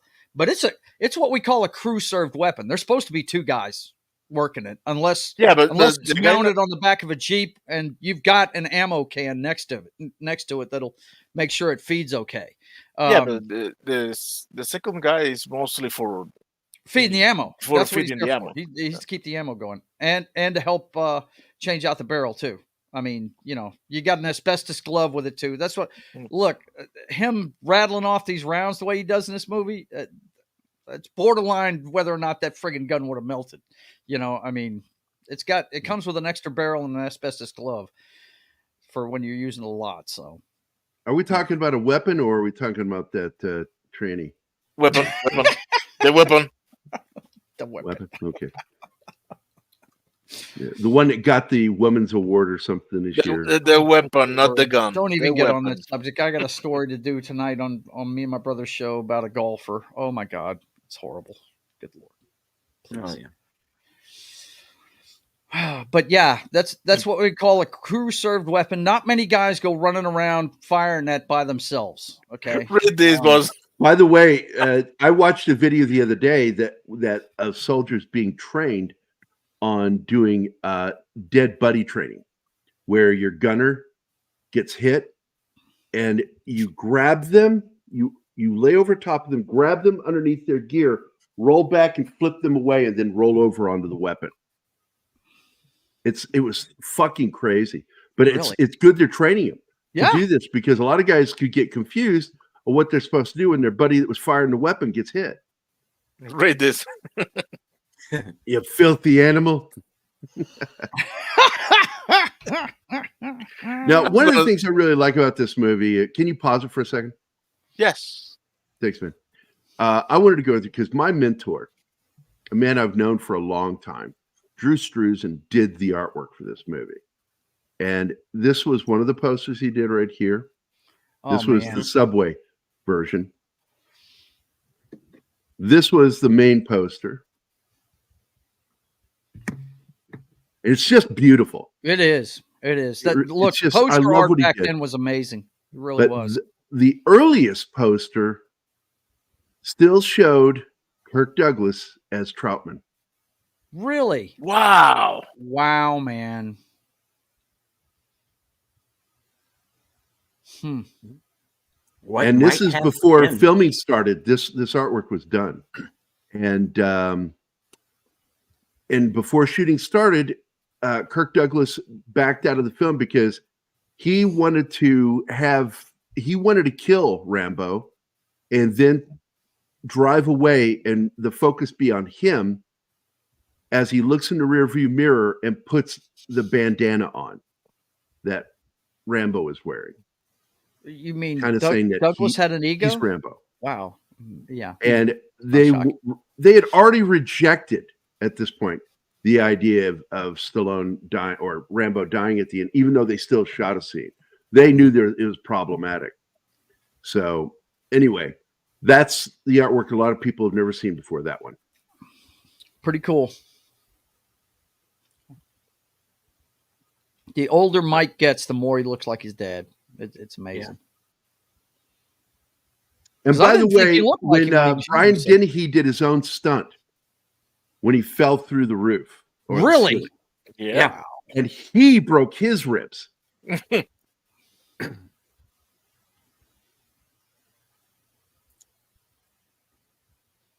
He missed the mark when he fell, is why. Yeah, this ending scene is just, This is such a better one. It is so much better than him dying because it was pointless, his dying. In this, it gives the audience hope. For people, for soldiers, everything. For Rambo. Yeah, for broken people. To actually... Even the cops. You have hope for the cops at the end of this movie. Because he won. Rambo won. Now, this is before he beefed up. Yeah. He went on, he did the movie, the next film he did was Victory with Michael Caine. Michael Caine and Pele. I love that movie, man. And he began doing his bread and water diet. And his goal was to not increase muscle mass yet. He wanted to decrease tissue. He wanted to get down to like 3 to 4% body fat, which is, in my opinion, unhealthy. It is. But that's what he did. He wanted definition. So he did that, went on that diet, lost the weight on it. And then, and the one thing you got to do when you do that diet, you have to drink a lot of water because that's how you go into ketosis.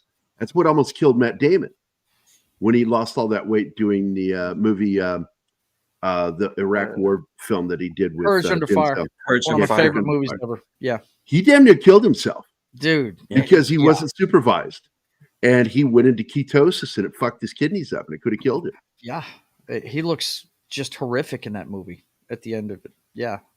Yeah, he was so good he had his own heart attack. Right? Yeah. Talk about method acting. Good Lord. Jesus. He forced himself to have a heart attack. Right. I also think that it was the 2 bags of cocaine the previous night didn't help. Yeah, hanging with Affleck can be tough, dude. I was talking all night, man. Oh, Oh, somebody, John, it's funny you said that because when we did Toxic Tuesday, somebody made that exact same joke. That exact same joke. Good joke. I like that joke. Okay. How does Rambo sounds like a commie? Sounds like a commie now. I don't. Jeez. Huh? He wants a system in place where people watch out for each other. Well, that's just No, friend. he doesn't say that. What he thinks is what all veterans feel. We don't want the Department of Defense in charge of helping us. We want society to help us. Yeah. We want society to give us what we feel like we've earned. Yeah. Because the last people you want in charge of helping you reintegrate are the people who taught you how to murder. Right.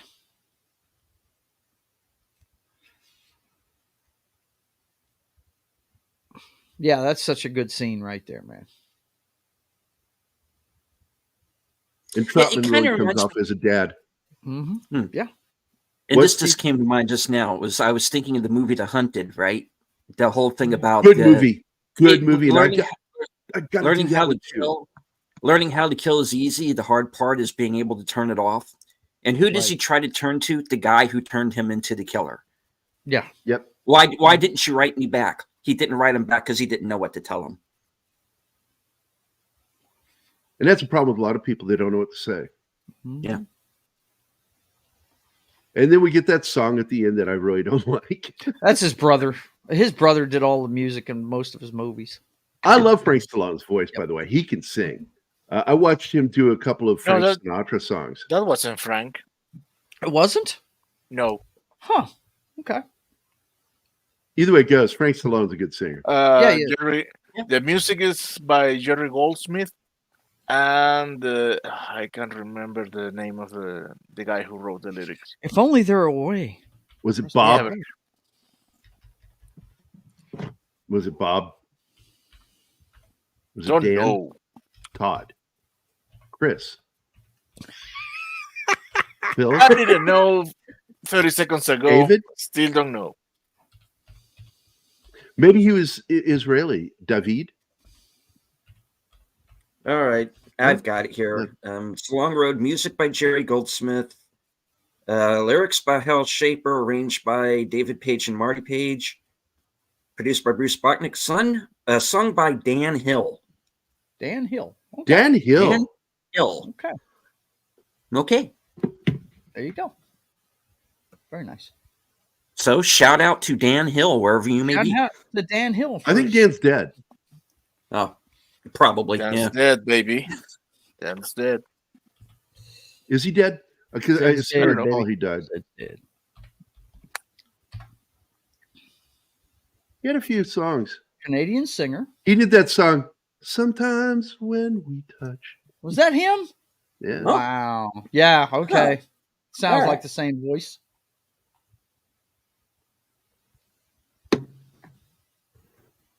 Now I got Tropic Thunder in my head. Right?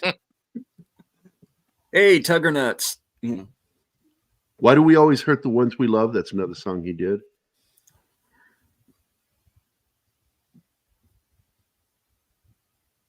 And sometimes we do. Those are the only ones I recognize from him. Yeah, I was fixing to say. I always thought he was a one-hit wonder for that one right there. And the song he did right here, Dan Hill, It's a Long Road, First Blood, 1982. Mm-hmm. And of course, this is one more of the films that came out in 1982. Mm-hmm. 82 is a powerful year. 82, 84, 86, and 87 had some great movies. That's why people watch 80s movies. In fact, the first movie of the 80s really was Empire Strikes Back. Yeah. That was 83. That was my senior year. No, that's Return of the Jedi. Oh, that's right. 80. Empire 80. Came out in 80. Yeah, Empire. Mm-hmm. And it kind of launched the 80s. Star Wars did. Star Wars wasn't a 70s movie anymore. It was now an 80s film. Then Return of the Jedi came out, and I was less impressed with that one. he went too commercial for me. Still to this day, my favorite movie experience going to the theater, though. Which one? Empire? Yeah. No, Return. Return. Oh, Return. I went and saw it down in Metairie, Louisiana. Of course, it was when you couldn't get advance tickets. You had to be there. My aunt, who was in the National Guard down there, dropped me off at 6:30 in the morning. There was already 80 people out there. Somebody had a bootleg copy because back then it took 3 to 4 years for a movie to come out on VHS. And somebody had a bootleg version of Empire Strikes Back playing on a TV. That was the first time I'd ever seen a bootleg movie before. I just graduated high school, and I heard somebody yelling my name, and I'm down in Metairie, which is South Louisiana. I don't live down there. And I look up at the front of the line, and there's a bunch of guys that went to leadership school right here at Barksdale Air Force Base, up at the front of the line. They had come up to Barksdale to go to leadership school, and they knew me because I was the honor graduate at that school, right?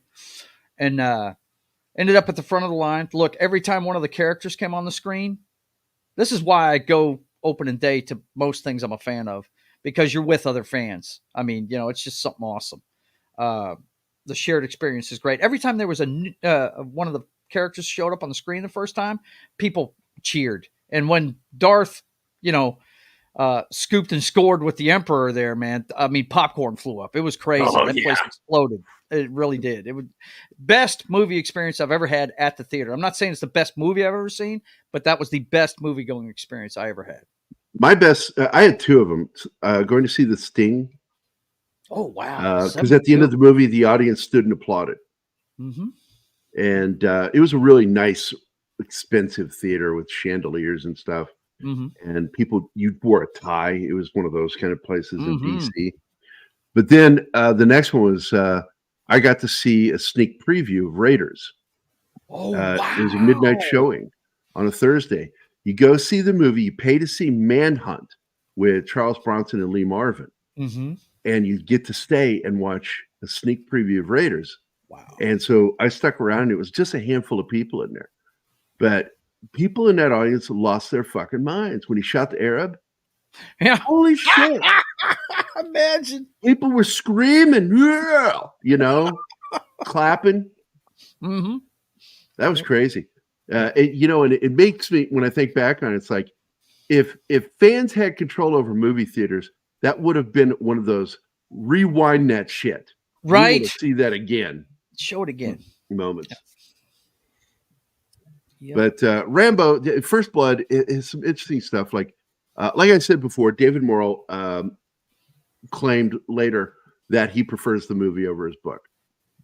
Hey, sometimes the movie improves on the story. It does, really does. Let's see.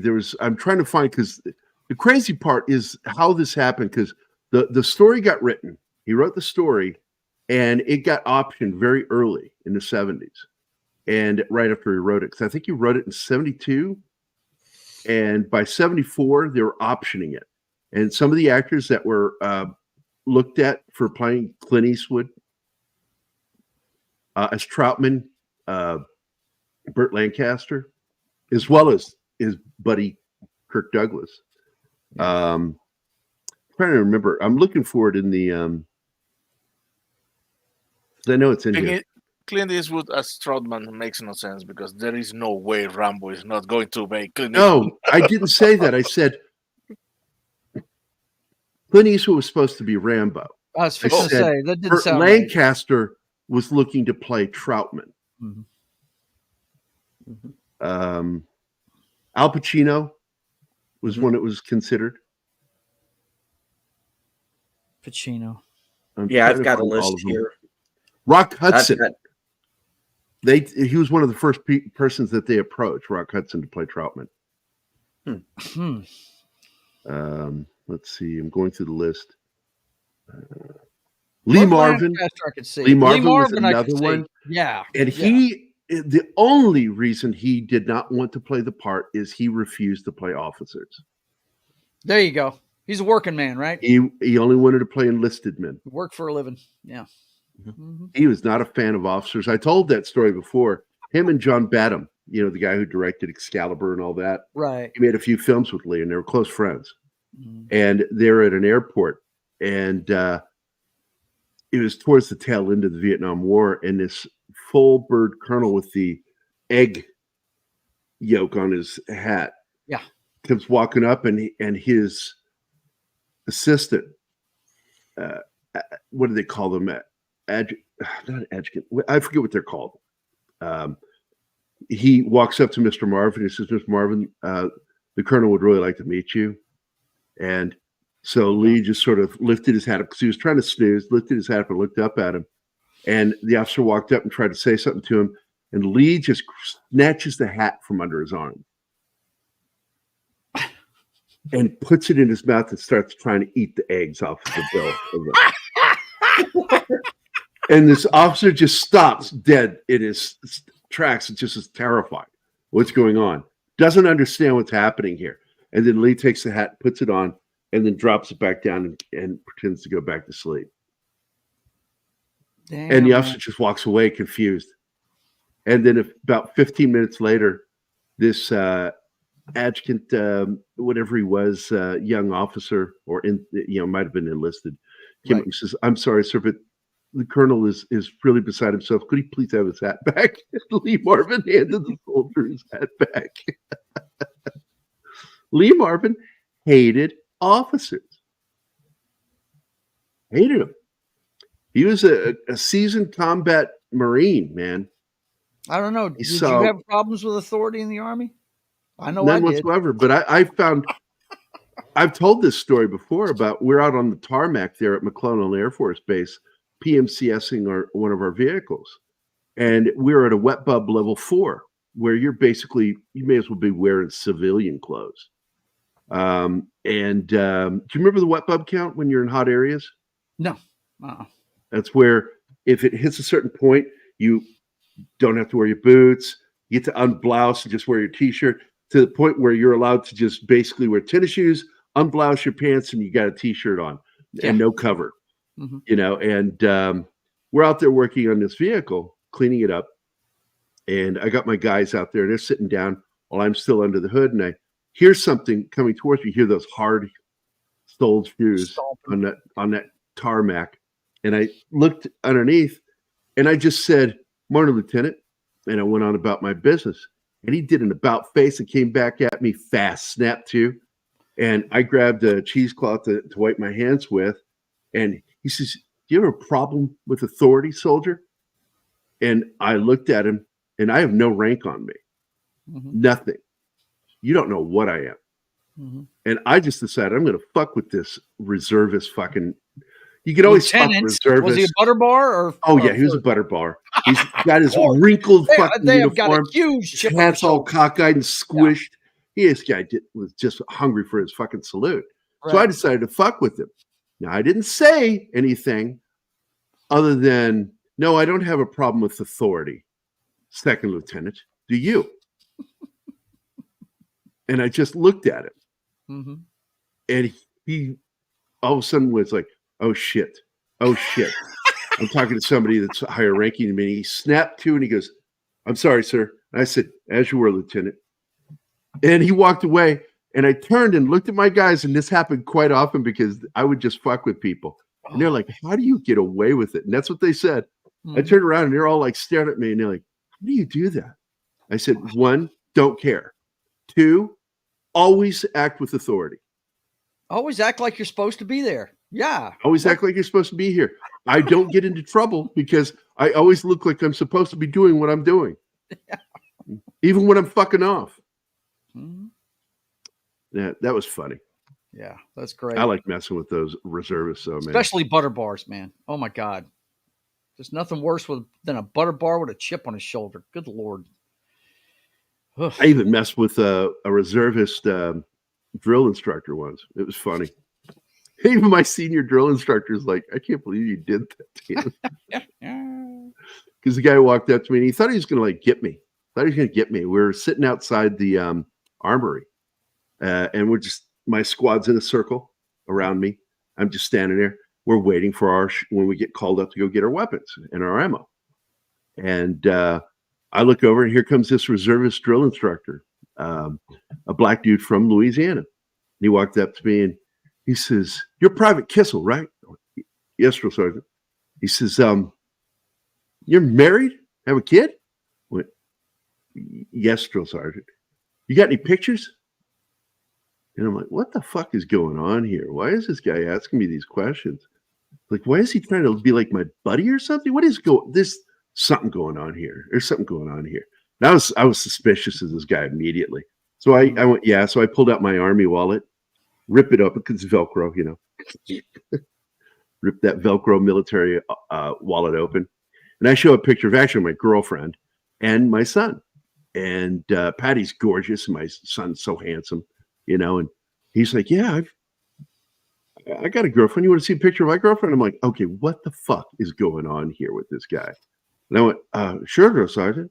So he pulls out his wallet, rips it open, pulls out a photo of the single most butt fucking ugly woman I've ever seen in my life. I mean, I swear to God, she not only she ate the ugly stick, shit it out, ate it again, and then decided to eat the tree. She is so fucking ugly. She had a face this wide and a nose about as wide, just fucking ugly. And he shaved her down and taught her to speak in the words. And it's something that happens when somebody shows me something that is repugnant. My head goes back a little, and my head went back a little bit, and I went, "Oh shit! Think quick! You gotta say something nice. Say something nice." And I went, "That's a great photo." There you go. And then he says, "That's my sister." Now I'm pondering. I said, "Now you opened up to tell me you're going to show me a picture of your girlfriend. And you show me this butt fucking ugly woman and then tell me it's your sister."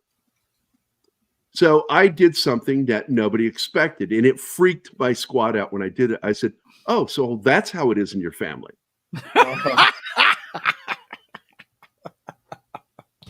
And the look on his face went blank, and he did this with his lips.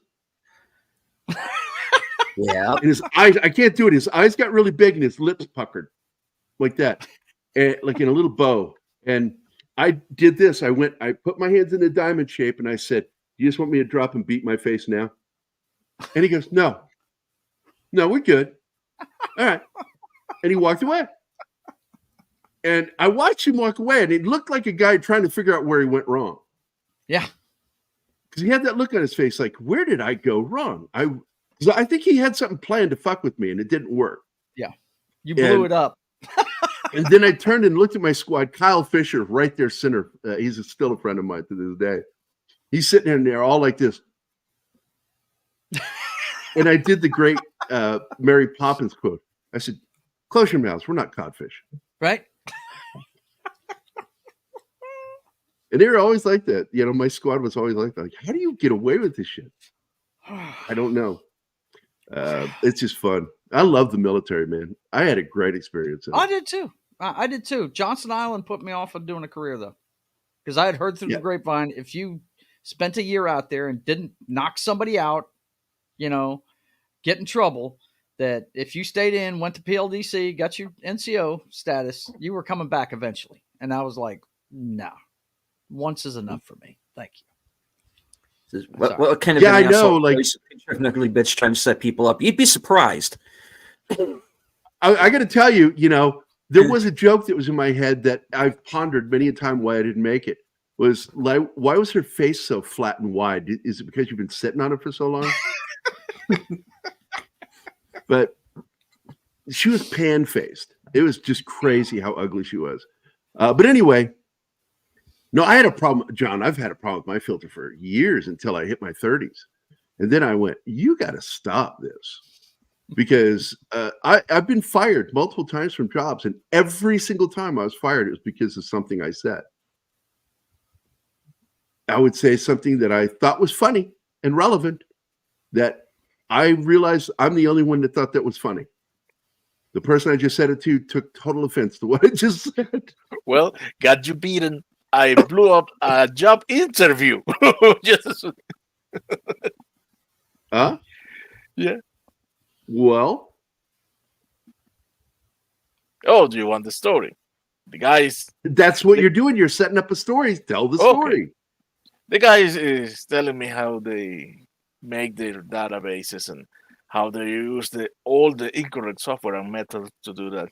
And I'm just saying, so you're trying to use a screw with a hammer, and that's it. The look on his face told me interview's over. Jobs over. Yeah, I shut a guy down one time because I didn't want a job. I was asked to go there by Charlie because he liked it when we worked together. And the guy looked at me during the interview. He says, "Why do you want to work for Holiday Inn?" I said, "Well, it's not that I want to work for Holiday Inn. It's just I was asked to come here." And I pissed him off. And I was being honest. And I was like, then afterward I went, I think I pissed him off. I probably shouldn't have said that. I have a filter now. There are many times that people say things to me. I will sit there and you'll see me like blink like this a couple times. This is me deciding not to say it. Oh, look. I've just noticed when I pop up the comments, you look like you're in Rambo's body. Yeah. Man, you are jacked, Gerry. It's from all that gerbling I did. Yeah, it only cost him some inches, maybe a feet. Oh, man. By the way, the reason I said that is because, Stallone is supposedly the person who started that shit with Richard Gere. Really? Spreading that rumor. Wow. Because of that incident they had in the Lords of Flatbush. Yeah. And he hated fucking Richard Gere from that day forward. And he's notorious for fucking with people. Just, that. The story between him and Schwarzenegger is a good example of them fucking with each other all the time. Although, personally, I think Arnold was smarter and did far more fucking with Stallone than Stallone did with him. If you've ever seen Pumping Iron, the documentary about the weightlifters back then. Oh, I've seen it. I have. Schwarzenegger is one of the most driven and intelligent and smart dudes you'll ever see. You know what broke my heart in that movie? Lou Ferrigno's dad. Yeah. And Schwarzenegger almost comes off like a villain in that movie because he's trying to win a competition and he eats breakfast with Ferrigno and his parents and he's fucking with Ferrigno the entire time. Fucks with him the whole time, right in front of his own dad. Right in front of his dad. I mean, his dad is stroking his ego. He got into his head so bad. Oh, God. Wow. Hey, Jedi Bill here popped in at the end. We have this question. Well, maybe. Might be something like that. Might be. Maybe. I prefer hamsters. I think Anna. Did I say that out loud? Yeah, right. I think we lost Anima at some point there in the third act. I think he is on mute. No, I'm here. Okay. Because I think some people would like to know what you thought of the film. I enjoyed watching it. I don't have much to say about it. You liked it, though. I liked it, yeah. Do you feel that he is more heroic at the end because of the fact he didn't kill anybody and went out of his way to try to just make a point? I don't know. Stand his ground? I think he did the right thing.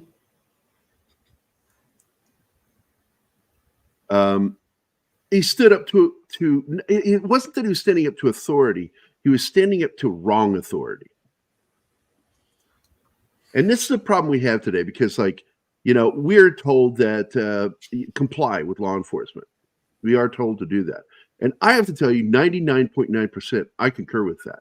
But there is that 1%. I have a problem with law enforcement and their overreaction to things. And you see it all the time. You've seen it, Joe. You know what I'm talking about. Oh, yeah. Look. Where they're trampling all over somebody's constitutional rights. And they just don't seem to care. It's, are you fucking with me? And then it becomes something personal to them. And, it's what you see in this movie. Mm-hmm. Yeah. Because it becomes something personal. And it talks about that. And it's a problem we have. And it's a problem I have with officers that are acting like policemen, but instead acting like jackboots. The sheriff said something again twice that he is the law. And which is not true. Not the case. Yeah. Policemen are He's the upholders of the enforcer. law. He is They are not not the law. the law. That's Yeah. right. They're enforcers of the law. Does anyone know how to edit videos with Power Director editing software? I need help. Jedi, I use Vegas Pro, and I know how to use Adobe. I don't know how to use Power Director. I've never used it before. Get with me after the show, though. Maybe I can still help you. I use I'd be DaVinci. glad to. It's pretty user friendly. It's free. And Jedi Bill, I hope you're out there promoting Vindicated Inc.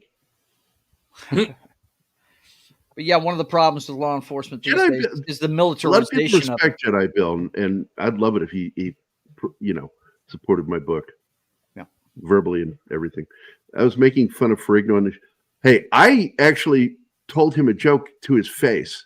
I showed him a cartoon I did of him, where he's sitting in a chair and a guy walks up to him and he goes, "Lou, I just went to see this movie called The Artist. It's a modern silent film. They shot it with the original camera and stock film from the period, an actual silent movie made today." And it goes a panel where there's nothing being said, and then finally in the last panel, Lou Ferrigno looks at him and says, and I did the voice, I said, "Every movie is silent to me, you fucking idiot." And I made Lou laugh. Lou thought that was funny. Yeah. Every movie is silent to me, you fucking idiot. I don't see how, Happy Bunny. Why did I think this was going to be a Rambo gameplay stream? I don't know. Happy Bunny, I don't know. I've met Lou. I worked with him on the movie Liberator. He seems like a sweetheart. Oh, he's fucking nice. My daughter was like really starstruck with him, getting to meet him. And he wrote very nice, and he liked my artwork, and he signed a book for her.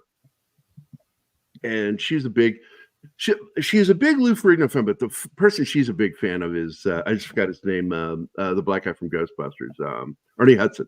Yeah, she's a big Ernie Hudson fan. So when she got to meet him, I had to embarrass her in front of him. But she was just like, she just kept going over to his table to talk to him during the show. It was adorable. My daughter's so cute. Yeah, I wouldn't say I was making fun of Lou. I was really making him kind of the hero of the cartoon, but I guess there is a little bit of humor in the joking with, that he was deaf. And I did the voice to Lou, and Lou thought that was funny because he could hear me because he already had the cochlear implants when I did that. And I wasn't aware of that until I talked to him. I can't hear. He still talks this way, Yeah.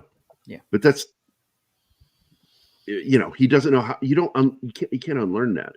No, you can't. Not without a lot of training. The guy that had that done, and it really changed his life. He could hear us a lot better, but he still talked. He'll still talk that way. Yeah, it's sort of like learning to lose an accent, because there are guys that were trained to help actors, like Rutger Hauer went through that, but Arnold was offered that, and he denied it.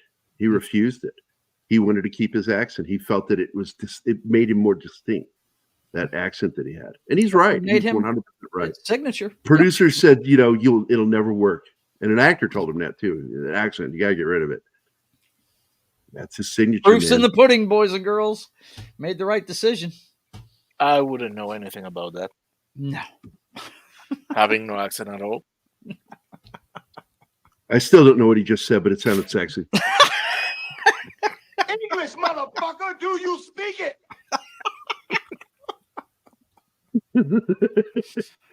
Welcome, my brother warrior, Vindicated.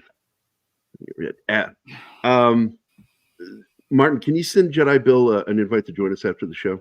Because I'll talk to him real quick. I can't talk to him very long. I don't think we are following each other. I know I'm following him, so let me see if I can find it. Invite. Copy. Well, I got to get going, guys. Let's go ahead and end the show here. Jedi Bill, I'll send you an invite. Or I'll just put it here. I'm just going to put it in the chat. Fuck it. There you go. Paste. It's in the public chat. Boom. Join us and I'll talk to you real quick, but I can't stick around because I got a appointment coming up. So Monday is now my new busiest day of the week. So what day? Monday. Yeah, I got to do Brian's show at 4, and my brother and I do our show at 6 now instead of Thursdays. So yeah. Oh, I'm going to be YouTube man from dusk till dawn on Mondays now. Have you beaten, my friend? I have 3 on Fridays. Yep. 3 on Fridays. So, well, in the immortal words of some crazy Scotsman friend of mine, that's it. Show's over.